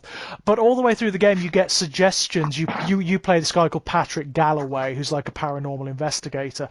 And all the way through, you get the impression that the curse of the Covenant family is something more than is being let on, that there's something behind it, there's like something big and vast, and you actually do get to fight it at the end, you actually do get to see it, and it is so properly Lovecraftian. It's nice. It's huge. It's impossible to tell what it actually looks like. Because I like that. I like when you get a glimpse of something like, I think I saw an eye, or there might be tentacles there, but you cannot see the entirety of the thing. I love that. There's something very impressive and very just very appealing about that to me. I really like that. To me, they fucked that up at the end of Cabin in the Woods. Yes. Because about 10 minutes before the end, the ground starts cracking open. One of the characters looks over, and deep below, where these elder god things are meant to be, you can see something moving, but you can't see. You can't make out any kind of shape. You can just see something is moving down there. But then it comes out and it's an hand. It's a hand, yeah, I didn't and it's like, that. oh, fuck off. Because they actually just seeing something moving down there on that scale, that was scary. But then you see a hand and it's just, oh, bollocks. It's just far too anthropomorphic, isn't it? I mean, yeah. Like, even when when they're talking about these elder gods early on, they even describe them as in Lovecraftian terms, don't they? Yeah, so they do. You get the impression that they're like formless, that they are abominations. You know, there's something beyond like biology and anatomy. They would drive you mad just to look at them. You know, a bit more like the things in the Mouth of Madness. Yeah. Yes, exactly. Yeah. But then you see it and it's a big human hand. It's a bit silly, that. It's a bit... I mean, the rest of the film I actually really like. I think it's a very clever sort of, like, slightly witty parody on horror, and the way it kind of references basically every horror film that's ever been in the last, like, 50 years or so. It's quite fun. It's a silly, kind of fun film. But that hand at the end is bad. Yeah. It's just that... This is an example for me of... before the hand of kind of seeing a glimpse of something but not being able to make it out, and I think games are quite good at doing that. I think you will like some of the larger entities that you see in the main one itself in the Moons of Madness game. You couldn't draw it, put it that way. You don't see, you got a vague impression, but you can't see where it starts and ends. You can't, the Dead Space games are very good at that as well, I found. You ever play Dead Space? Yeah, because you never get the full explanation for that either. The marker is alright. The marker's responsible, but who built that? Where does that come from? How does it do it? You know, you never get it stated. Oh, it's a virus. Oh, it's a parasite. Oh, it's almost like a wave, isn't it? It's like a radiation or like an influence, and you never get is it metaphysical? Is it religious? Is it genuinely spiritual, this corruption, or is it biological, you know? Yeah, it could literally just be that stone emits like parasitic sort of particles that corrupt people's flesh. You don't know. It's not forced to be. And then you've got that weirdly intermingled with like the religion that's formed around the marker. But just because a religion's formed around it doesn't mean it is actually spiritual. No, it doesn't. That's absolutely correct. It's so weird. And then you get, the thing you were talking about earlier with the scale of things. When you get towards the end of those games and you start to see the really big monsters, the things that are like the size of small continents, that's impressive. I love that stuff. They're just like mounds of flesh, I love that. Yeah, I think I liked... They didn't do it very well, but I liked that idea on the third season of Stranger Things with this entity that wants to grow itself a body so it can come into our world. So it starts making a body out of flesh, like the Dead Space, fuse flesh of different things together. And I didn't think it was executed very well because it is still Stranger Things. And but the concept's good, isn't it? But the concept is great, yeah.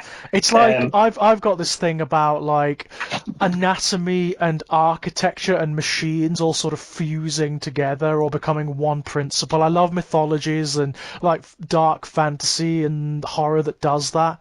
I think it's kind of beautiful. The Xenomorph and H.R. Giger's designs are very good for that. Yeah, it looks almost mechanical, but it's not.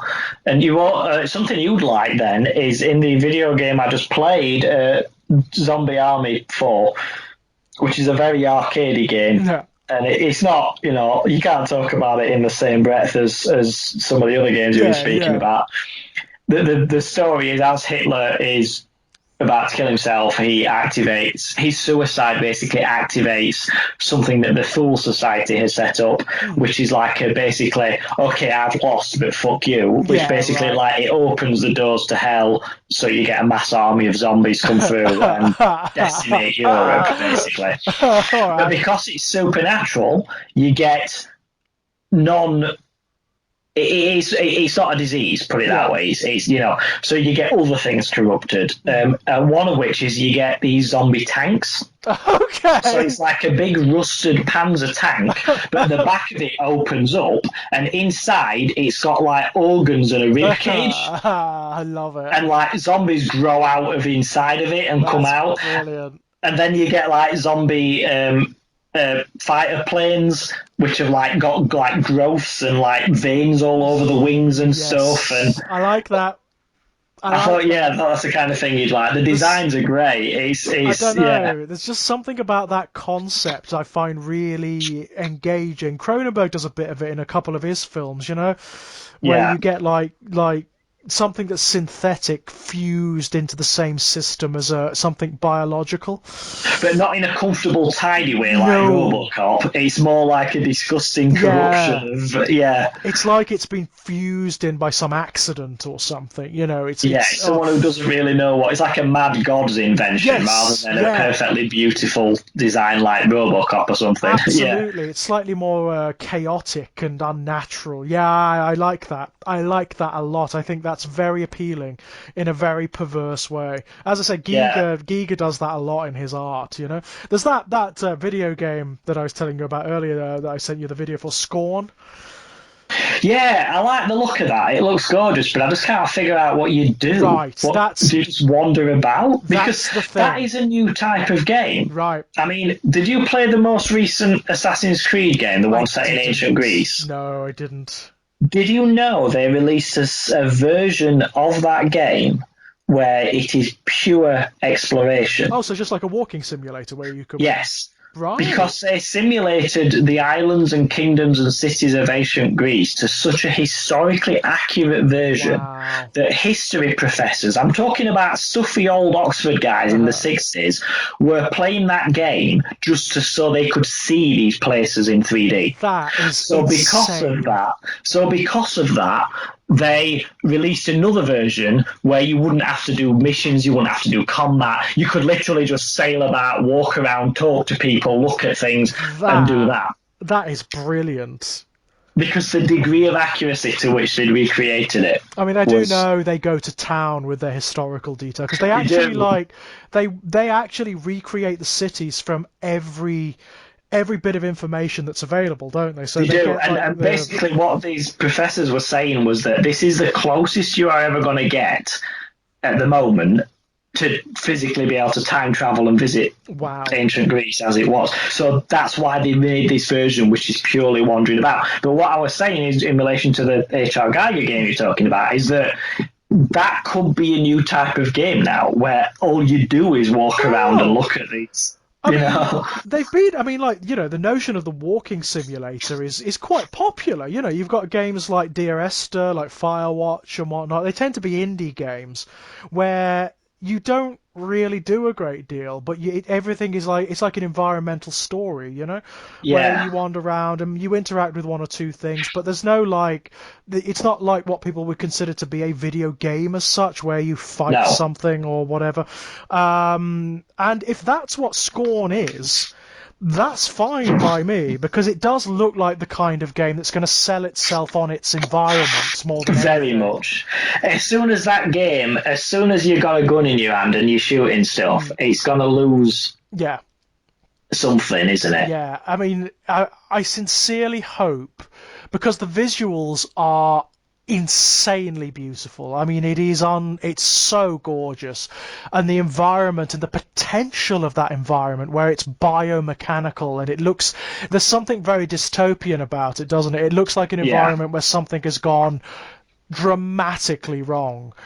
Yes. It deserves to have a good game attached to it. But if you're just doing like an intense shoot 'em up, you're not going to notice all that, because you're just focusing on shooting the thing that you're shooting. That's absolutely Which is why a game like that needs to be slower paced. It needs to be something where you can walk around and look at it and go, oh, look how gorgeous it is. I totally agree. Because otherwise you don't notice that shit, because you're too busy shooting the million things that are coming at you. Yeah, I completely agree with you. That is often a problem, isn't it? When you've got like these gorgeously detailed video game environments where they've done so much work in making them feel so interesting and so beautiful, but you can't ever appreciate it because the game itself is too fast paced. There's too much going on at any one time, you know. Yeah. But the thing is, I mean, that trend is slowing down. You are getting to the point now where video game designers certainly are realizing that actually you don't have to do that. It doesn't have to be that fast paced. You can have what people call the walking simulators, and they're actually really popular. I mean, have you ever played Dear Esther? No, I haven't. No. Ooh, that's a stunner. That's on. You can get that on the PS4 store at the moment, and on Steam, I believe, as well. And that is beautiful. You don't do anything. You don't. You literally don't do anything. You just walk around. You just walk around. That's all right though, if what you're walking around at is interesting, Yep. and you know. Yep. And it so is. It's If they just made so a game of engaging. like Victorian London, like Dickensian London, set in winter, Yeah. I'd perfectly be happy to just wander about and not actually, do Well, anything. I'd be perfectly happy with that. there's a couple of VR games like that. I can't remember what it's called, but there's one where you are in the head of an eagle or of a flying bird, and it recreates historical cities, and you can fly through them and see what they look like and stuff like that. There's nothing to it. There's nothing to the game itself. It's just flying, you know. But it's a very beautiful idea and a very beautiful learning tool as well. Yeah, well, I think that's what appealed to it to these professors and stuff of Greek mythology and history, not mythology, even Greek history, Yeah. with the Assassin's Creed game. And I think the guys who made that game will not have been expecting that to happen. Not at all. No, But but all isn't they it did is wonderful? yeah, it's great to think that you've created something like, and it's been appreciated by these Yeah. people who you never would have imagined Right. would And have appreciated isn't it that. great that like video games are driving this sort of thing? So like that phenomena it would have just been impossible without the concept of video games, you know? Yeah, it would. Yeah. How brilliant is Yes. that? I mean, and you know, if that's what Scorn is, where it is just walking around and appreciating this environment, I'm totally fine with that. That's what that's the impression I got from the trailer, because I just thought, like I said, as soon as you've got a gun in your hand, you're not going to take the time to take this in. Right, yeah, that's true. And it looks So like a lot of time has been put into exactly my developing point. this world, you know? That's exactly my point. If you're going to lose all of that because you're too busy shooting loads of things, it just seems pointless to have put that much effort in. Right. I mean, 'Cause my it reminded me of, it put me a bit in mind of Metropolis as well, the old Yes. black and white. Yeah. Yeah, oh yeah, of course. I mean, my fear for it is that it's another Agony. Have you ever seen Agony? I was going to get it, and then everyone who'd played it said it was a bit shit, so I wank. didn't bother. Oh, it's wank. I followed that game from development because I saw like the initial sketches and ideas behind it. I was like, oh, that looks amazing. And the notion of basically being able to travel through a Dantean hell, it just appeals to me. Like, I mean, that's They another did that. one, you know. They did a game of that. Do you remember that? I remember Dante's Inferno. Yeah, I played it. I mean, that's I like that. it was fun. It's an action game. It's like a God of War clone. It's good fun, you know. It looked gorgeous, though. The way they'd done the different levels of hell were great. I It was loved really beautiful. I loved. I mean, I I remember when I played it, a friend of mine recommended it, and he said, "Call me up after you're done and tell me what you notice about Lucifer." I was like, yeah, yeah. But yeah, but Agony it looks great. It looks amazing, but it's a shithouse game. It's just broken. It's impossible to play. It's so broken, and I sincerely hope Scorn doesn't go down that route where it's really gorgeous, but Yeah. it's just terrible to play. You know? It would be unfortunate Yeah. after that kind of luring you in with how great it Well, looks. And kind then, of heartbreaking, you know, kind of Yeah. heartbreaking. I mean, there's a lot on the horizon, I've got to say, that really excites me. is Silent Hills completely done and gone then? Well, from what I hear on the grapevine, there are rumors flying all over the internet at the moment about what's going on. At the moment, the notion of Silent Hills is inert. It seems like that is done, but Silent Hill itself may not be. Because, I mean, when Hideo Kojima and Konami split, And Hideo Kojima went off to do his own stuff, made Death Stranding and all that kind of thing. And Konami have just sat there and squatted on all of the franchises that everybody loves and done nothing with them. We thought it was done. We thought it was over. That there was never going to be. That was my understanding. There was never going to be another Silent Hill game. It was just the rights were too complicated. There would never be any resolution. It looks like there might be. Sony are saber rattling apparently. Sony, because you remember Sony were the ones who wanted Silent Hills as their exclusive for the PS4, you know? Of course, yeah. I mean, so many people bought PS4s on the strength of that and on the strength of PT, the playable trailer, you know, which was leading up to Silent Hills. Yeah, I've seen that, yeah. Because it was so impressive. I mean, it functions as a little mini game in and of itself, and it's actually brilliant. It's sophisticated. The horror is amazingly well done. It's just really, really brilliant. But it's actually a trailer for Silent Hills, for the game that never happened, you know? Yeah. And it was going to be a PS4 exclusive, so can you imagine what that would have sold? It would have been gangbusters. It would have been insane. And the rumor, what's floating around out there, what it was going to be is an open world Silent Hill. So what you would have had is the town. You wouldn't have been directed through it.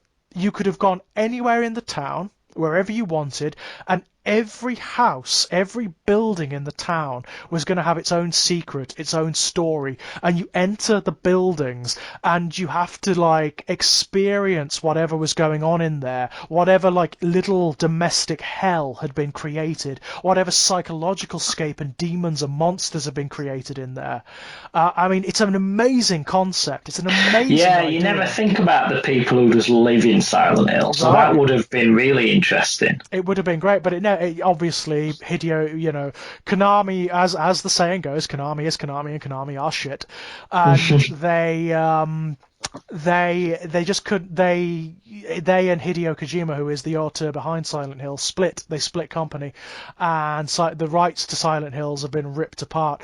But Sony apparently are still they really want an exclusive Silent Hill for one of their consoles, which of course would be the PS5 now.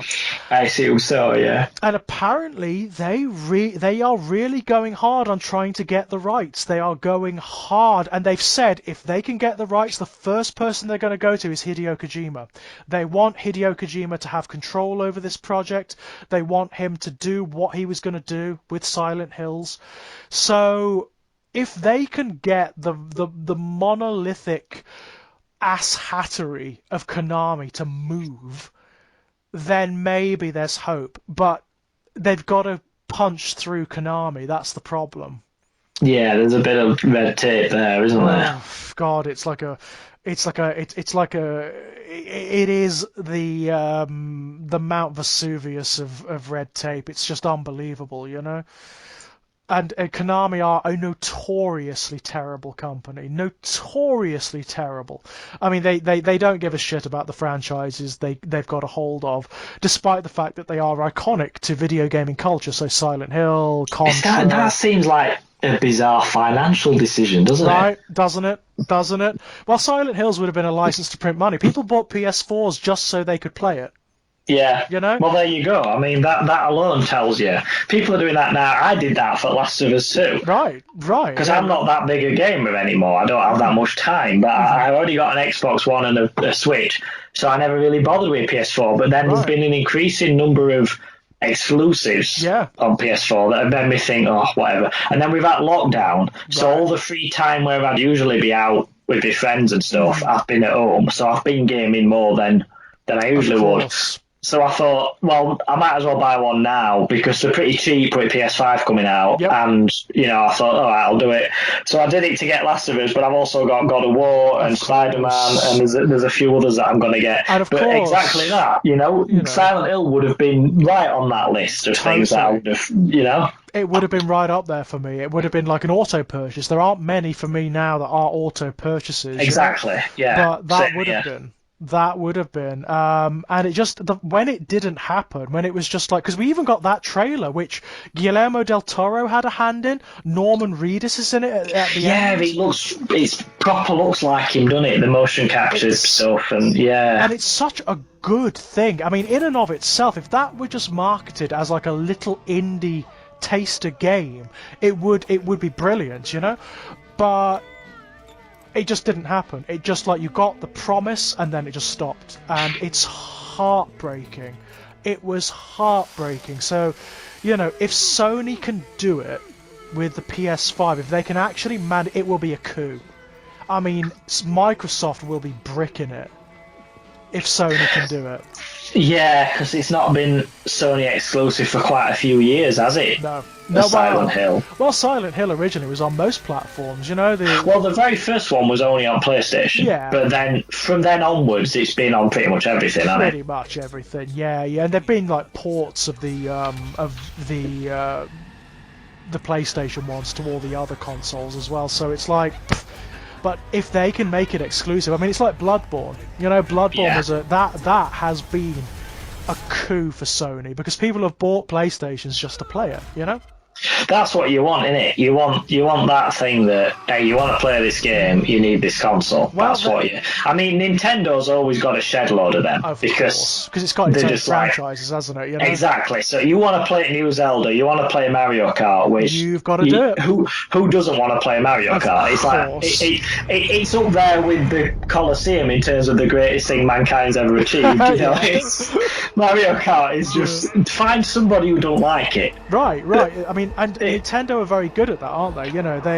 They're really good at protecting their franchises. I mean, Very much, yeah. the one I'm waiting for, and apparently it's been mooted. This is coming out next year.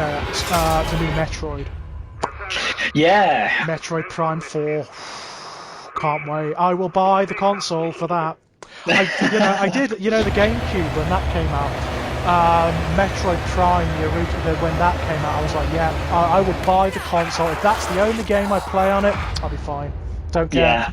Do not care. But that's what you want, and Nintendo's always been good at that. Having They these have. games that you want this game, you got to get this console. That's but, right. but for the last few years, Sony and Xbox haven't really pushed that much, have they? No. They've kind of shared most things. But Which, to be honest, I don't really mind that. I think it kind of because not many people can afford to get both. No, so it's absolutely true. I've only really invested the money in the getting the. I always get whatever Nintendo puts out unless it looks like a novelty. Yeah. The Wii I got, but it was a bit novelty, and then the Wii U looked even more so I didn't even bother. But the Switch was a return to form, so I got that. Yeah. The Xbox One was like my big next gen games console, so I didn't also need the PS4. It's only because, like I said, it's now I got the console and those 3 games for less than 300 quid. So you can't really complain about that. But generally speaking, when the next generation comes out and they're like 700 quid each, I ain't buying both of them. No. It's going to be one. So, and it's going to be the one, I mean, the one that has, obviously, that's going to have the best games for it, isn't it? Exactly. So to not be pushing this idea for someone like Konami, when you've got someone chomping at your heels to... I mean, what else have Konami got going on? Why would they not cooperate with exactly that? But you know what has happened, you know how Castlevania is Konami, right? Yeah. And people have been champing at the bit for a new Castlevania game that has got such a big fan base, but they're not making any. They're just not making them. So what's happened? You've got the indie market going nuts, and you've got now these wonderful little independent, what they call the Metroidvania titles, I know what you mean. Things Yeah, like, some of them might as well be. It's very similar to those sort of games, but it's not. But it's just like a different skin, a different theme, So you've got like this year, last year you had Blasphemous, which was on the PS4 store, a little indie game, but a Metroidvania title. It's fucking brilliant. It's so good. I Let's Played that on the channel. It's beautiful. It's like this wonderful sort of horror theme where it's based on Renaissance art. It's got this hideous like religious quality to it, where it's all about expiation. That is the notion of bettering yourself through pain, through suffering. And everything in it is vile. Everything is mutilated. And did you play the Plague Tale? Oh, it's so good.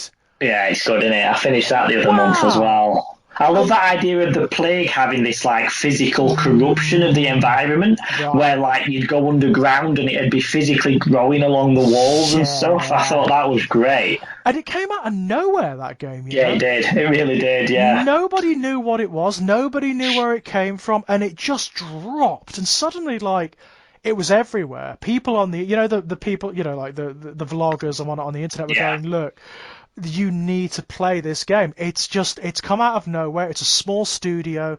It's brilliant. It's absolutely Yeah, brilliant, and it is. I was so impressed with how beautiful it The looked for such a RAS. small studio. They're gorgeous to look at, wasn't it? Yeah, it's an amazing game. But you know what? The smaller studios now, they are starting to really put it out in terms of graphics. Yeah, there was one called Senua's Sacrifice. Oh, that was amazing with Wow. the fighting the gods and you got the mental Yeah. health. Yeah, that was beautiful as well. I love that Wow. one. Tiny little studio came out with that and it looked amazing. You've also got like they don't necessarily look amazing, but from like the sort of what you'd call the Eastern Bloc countries, so like, the Eastern European countries, you've got these tiny little guerrilla and kitchen sink studios cropping up that are making the most amazing experimental indie games imaginable. Stuff like, I mean, I'm playing one at the moment called Pathologic 2. It doesn't look great. In fact, as a game, it's kind of broken. It's not really finished. It's got lots of bugs. But that said, it's amazing. It It's depends what the bugs are, So yeah, you can play around a lot of them, yeah. can't you? Depending.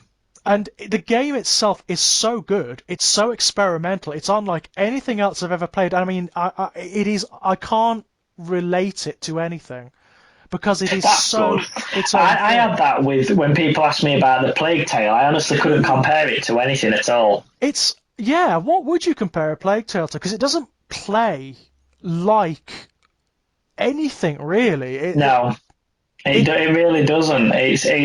I struggle to compare it to anything, to be honest. yeah, me too. What I mean, and it hit like a it came, you know what it did? It did like what The Last of Us did towards the end of the PS3 era when that dropped, and it was like and nobody expected it. Nobody Yeah. expected it, and it was like, oh my god, this is one of the most effective, brilliant games. Yes. Yeah. I loved I that. haven't started Last of Us 2 yet, but I want to. I don't want to. I mean, from what I've heard, I'm really enjoying God of War and Hmm. Spider Man, and then there's that. And they're all very sort of story driven Yep. games, so I don't want three going on at once because it's like reading three books at once. I want Yeah. to finish one before I start the next one, so I've not. Plus, Charlie really wants to watch Last of Us 2 because she watched Right. me.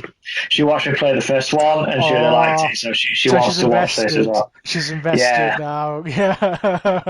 yeah, so Yeah. she wants to watch it. She really liked watching the she watched sort of like the last sort of 2/3 of Red Dead Redemption 2 as well. She really liked that. Fantastic. Yeah.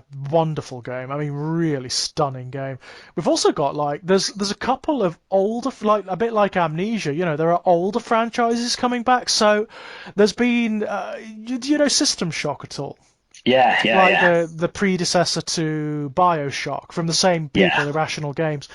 Um, since System Shock 2 came out in I think it was 1999 or 2000, and it didn't sell very well at all. In fact, the studio that made it, Looking Glass, collapsed. But the game is absolutely stunning. The people who did play it, and I was one of them, one of the very few, loved it to bits. It's still one of the scariest horror games I've ever played. It's one of the most atmospheric horror games I've ever played. And since System Shock 2, people have been clamoring for there to be a new one, an update, a remake, a sequel, anything. Looks like what we're getting in 2021, we're going to be getting both a remake of the original and System Shock 3. okay. So, but the trailers look fantastic. What we've seen of them thus far, they look amazing. The only problem with it is it's got such a pedigree on its shoulders. Its Yeah, it's that, isn't it? Yeah, expectations for that are going to be through the bloody roof because it's a System Shock game. For a lot of people, System Shock was like one of the first truly horrific games they played, as in it genuinely scared them. And System Shock 2 did genuinely scare me. It's like an adrenaline shot to the heart. It's really frightening. And the atmosphere is unbelievable. It is unbelievable. I it's got to be good, you know? It's Yeah, the got precedent's pretty strong, isn't it? it can't just be like okay. It can't just be adequate, you know? It's got to be like zeitgeist making to fulfill that pedigree. It's just That's got some to. pressure for him, though, isn't it? Yeah. It's I mean, the trailers look amazing. They really do. It looks like they've really got the heart and soul of those games and have just like updated them for the present day, which is all they need to do. That's all they need to do. Don't mess Yeah, about well, with them too Resident much. Evil remakes proved that, didn't they? Yep, yep. Don't mess about with them too much. Just update them. Just make them a bit more fluid. You know, make them look better. That's Yeah. all you need to do. So, I mean, fingers massively crossed for that one because I've got a sentimental attachment to that one. I mean, System Shock 2 was the first proper game I played on the first PC I ever owned. I've never really done PC gaming. I've not been that. I went, It's you know, I had a period in it, like where it's sort of, you know, that null period. I went to university, and I had, you know, when you have that null period in between high school and university, and you don't really have anything going on.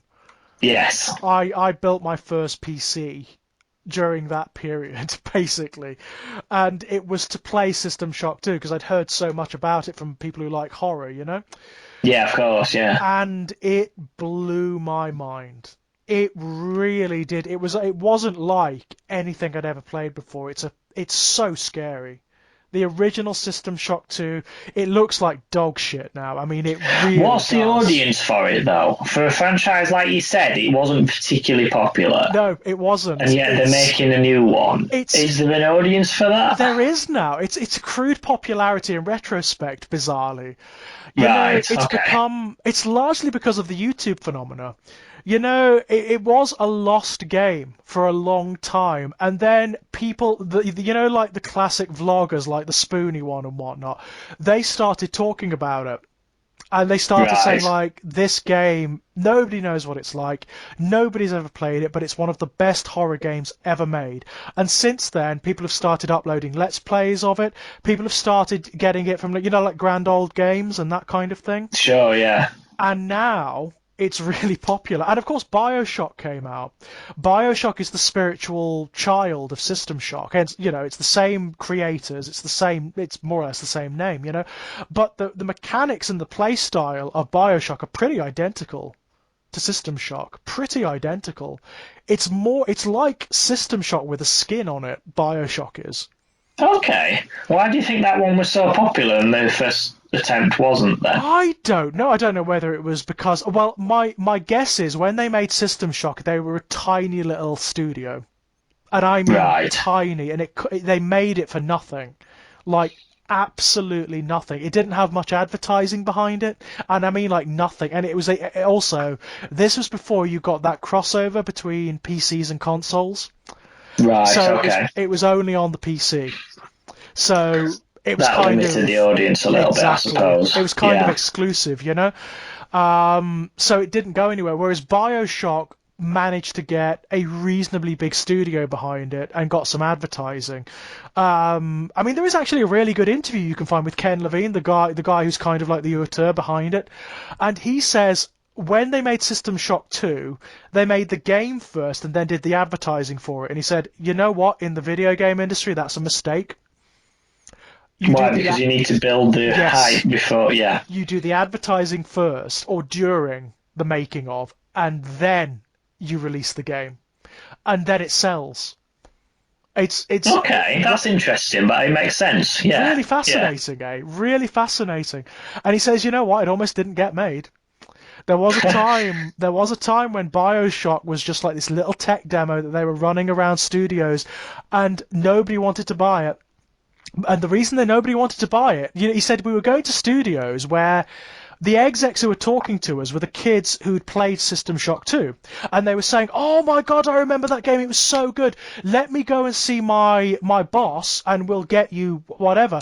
And then the boss would look up the sales for System Shock 2. Of course. And Yeah. they'd say, Yeah. no. They don't sell. Their games don't sell. Why the fuck would we do, why would we do this? But they managed to get somebody who'd played System Shock 2 and had loved it and had seen the potential in it. And that's where BioShock came from.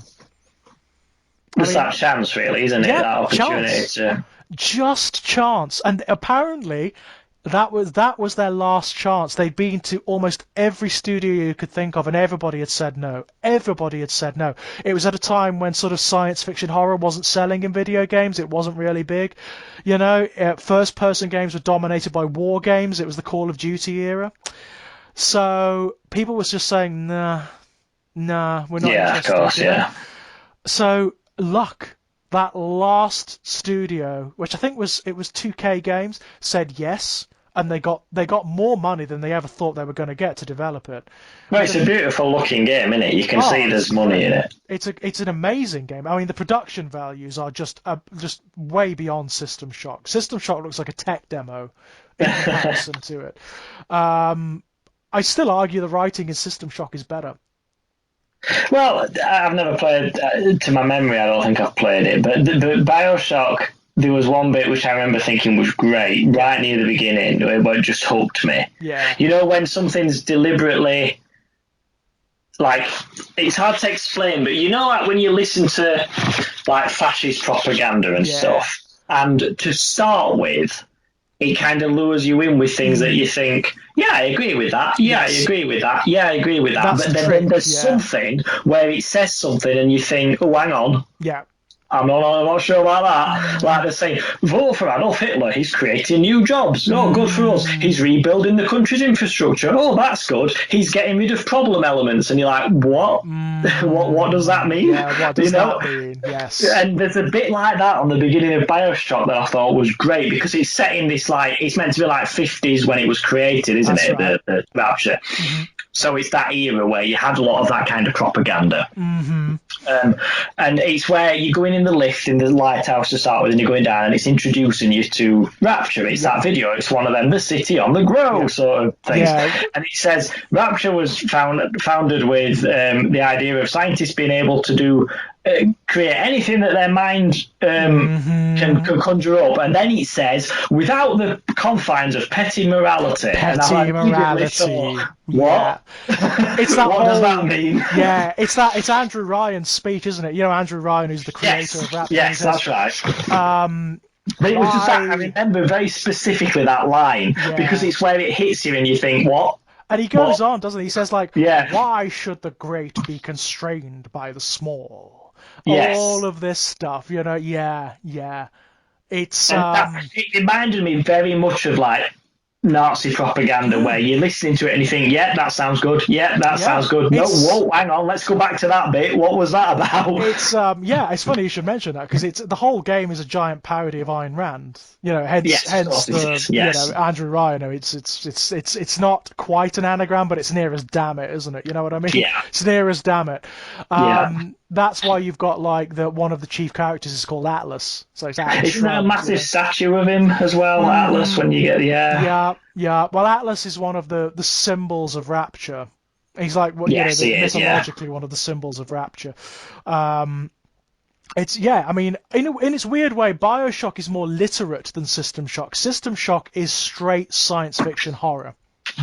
Yes. It's more sort of Cronenbergian and it's more visceral. It goes more just for like the sensation of horror, whereas BioShock is more ideological. I mean, did you ever play BioShock Infinite, the third one? I played all three of them. Yeah. Right. So I mean, Infinite goes for it with like the racism and whatnot, and like the eugenics angle, and it's like wow, bloody hell. I mean, Columbia, the city in the sky, where it is just literally, it's like someone on YouTube, this really famous YouTuber called Brentalfloss, he described Columbia as a Tea Party Fox News Disneyland. It blatantly is. Yeah. Absolutely is. I actually preferred the other two games, though. Yeah. I liked the underwater city thing better, to be honest. I liked Rapture much better, and I actually like the themes of Rapture better than the themes of Columbia. Just something about this 1950s society of let's go away and build an underwater city where we can do science whatever we want. Just something about that is... intensely uncomfortable to It me, and I is, think isn't that's it? what made it. Yeah, I mean, with Rapture, what I've always found is I always find the tension of it very difficult because it's beautiful. It's yes, beautiful. It's amazing to look at, and you can understand why someone would have been inveigled into this. You know, why someone would have like wanted to be part of this. I understand the appeal of it, but at the same time, you can definitely see why it all went tits up. yes. And I wonder how long it took. I don't know if you find out exactly in the It's game. not How long long. did it start before it It's started not getting long. fucked? It starts to go south very, very, very, very quickly. If you when you listen to, like, the radio vlogs that you find, Yeah. you start to realize that there are underlying tensions and problems in Rapture almost from the very beginning. Okay, so There's, yeah, yeah. I did play it to death. I collected everything, but it's Mm. years ago now. You forget how long ago it is, and then you Right. look at the date it come out, and you Right, think, God, well, I remember playing it for the first time because, again, it was one of those games I actually bought a console for. I bought an Xbox 360 to play that exclusively. yeah, And I played it a lot, but then I hadn't played it for a long time, and then the updated version came up on the PS4 store. That's like all graphically enhanced and whatnot. okay, And I played it recently. Oh God, it was beautiful. It's so bloody good. It's lost nothing in translation, and that's it good. it looks incredible now. They've really gone to town. It looks amazing. But I was struck by just how well it still plays, and just how beautiful that Yes, environment is. It's one of the best video game environments ever created. yeah, it's unique, isn't it? It doesn't look. You could see an image from it, and you know what game it is. Yeah, right. And it actually it was at that time when they were doing this thing with video game environments where they were trying to make them feel real. They didn't want them to be like, oh well, you go from like level A to level B and there's this transition, and it wouldn't work in real life, but it's part of the video game. There's no function for this in real life, but it's part of the video game. No, no, no. They Yes, wanted Rapture to feel like a place where people have lived and worked, and yes, so you've got, like, completely incidental things like there are bathrooms everywhere. Well, of course there would yeah, be bathrooms yeah. Of everywhere. course, yeah. That makes total sense. There are places for people to sit everywhere. Well, of course there are. There are ashtrays Not like the everywhere. Resident Evil thing where the key to the loft is in the Oh, basement. I mean, that's so. It is part of, like. I mean, I know it's part of Resident Evil games, and you can't really get rid of it because it's really part of their DNA. But it is part of their legacy as video games, isn't it? Yeah. That is like, that's old fashioned, like 2D video gaming transitioning into 3D. You've got to get like even in like the fucking police station in Resident Evil 2. Oh, you need to get the diamond shaped key to get through. Well, fucking why? Why would a police station have that? You know? That's a good podcast episode name. That though, the Totally. key to the basement is in the loft. Right. Yeah, that is good actually. I like that. But yeah, Maybe might call this episode that you actually. could call it Yeah. that. But like, you cannot imagine the people who worked in that police station thinking, "Who designed this Right. security Can you imagine? Can system?" you imagine trying to get round that police station while you're trying to work? Larry, which door is this? Where's the fucking key? Yeah, Oh, I it's don't know. oh. Lucy Have you got had them it. 4 diamonds? Oh God, where's the? I've only got two of the fucking medals. I can't unlock the fucking door. You need to put that gem in that statue's hand. No, no, it's a nightmare. It would be a But yeah, I complete know what you nightmare. mean. There is a tendency. There's a lot of that in Red Dead Redemption 2, where the Yeah. world just feels like a real world. Yes, and There's just a load of shit happening oh, that has nothing to do with what you're doing, right. and whether you get involved with it or not, there it is, and that's very different. That's something I really appreciate in video games, I've got to say. I love that. I really love that. When you get the sense that these places are lived in or have been Yeah. lived in, oh, that it's an environment that's just happening around you, and it doesn't matter if you're there or not, stuff is going down. Yes, exactly. That is what I really liked on Red Dead. I I really love did. it. Well, Red Dead probably does it better than any video game I've ever played because that world changes around you. There's stuff, if you're not where it's happening, when you're just not where it's happening, and that's tough. I both like that and don't in equal measure. because it annoys me that there's some stuff that I didn't get to experience just through sheer luck when I paid the same for it as everyone else. You know what I mean? It's kind of on principle that shit annoys me, but I like it in terms of the technical achievement. It's impressive. But on principle, it annoys me. Oh man, but yeah, it's I love environmental storytelling in video games, and I think video games are uniquely placed as storytelling mediums to do it. Did you get the ghosts on Red Dead? You know what? People keep asking me that. I didn't get it, unfortunately. I couldn't find it. Well, there's a few. There's. I saw her once. There's one in the swamp. Is the main one. You see the ghost and hear her crying, and then you come back each night and you get a bit more of a story. Right. I just happened to be there at the right time and place to get the first one. That's very cool. But then I tried to get the second night, and I think I timed it wrong. And I think it's one of them, once you break the cycle, it's done. It's done, yeah. You end the quest, basically. I did get the ghost train. Oh! That was very cool. I love that notion, you know? The fact that this stuff, like, you could just be wandering around and you would see a ghost. And it's like, oh, that is so cool. The mystery of that. That's video gaming, encapsulated, isn't it? Yeah, and did you go in Roanoke Forest? Oh, yes, yeah. Where you can hear the whispering. There's all like whispering voices. That was great. And I found some giant bones up in the mountain. Mm-hmm.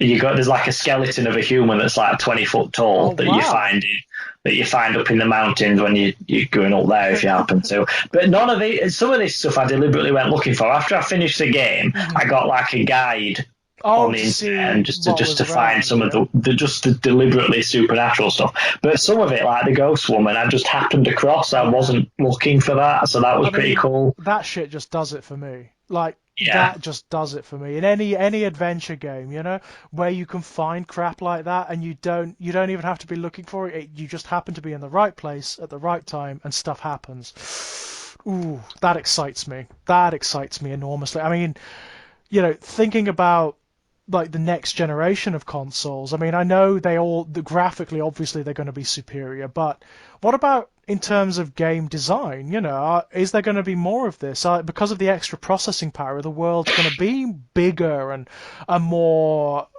complex and have more stuff in them, more stuff to do. Stuff that doesn't matter. That's kind of the next. I mean, Red Dead pushed it about as far as you could go on the current generation, but perhaps that will become more of the norm in that having so much stuff going on that just doesn't matter. Right, because whether you interact with it or not, it's not going to affect the game in the slightest, and yet it's still there because this is a living, breathing world. So. Right. That kind of stuff will probably be more of. I think we'll see more of that. I think so. I think that's going to be the way to go. Just making these worlds more real, yeah. That'd be interesting for a horror game because you don't get a lot of that, do you? No, I mean the problem with horror games in that regard is that they do tend to be rather fast-paced, don't they? So there's not much. They don't tend to focus enough on the world building. I've always wanted to see something like a Fallout style game, you know, like a big open world, or like a Red Dead game, but which has a completely horror theme. So like what they said Silent Hills was going to be. Yeah, you know? That would open world Silent Hill is probably your best bet for something like that. Yeah. Oh my god, that would be heaven.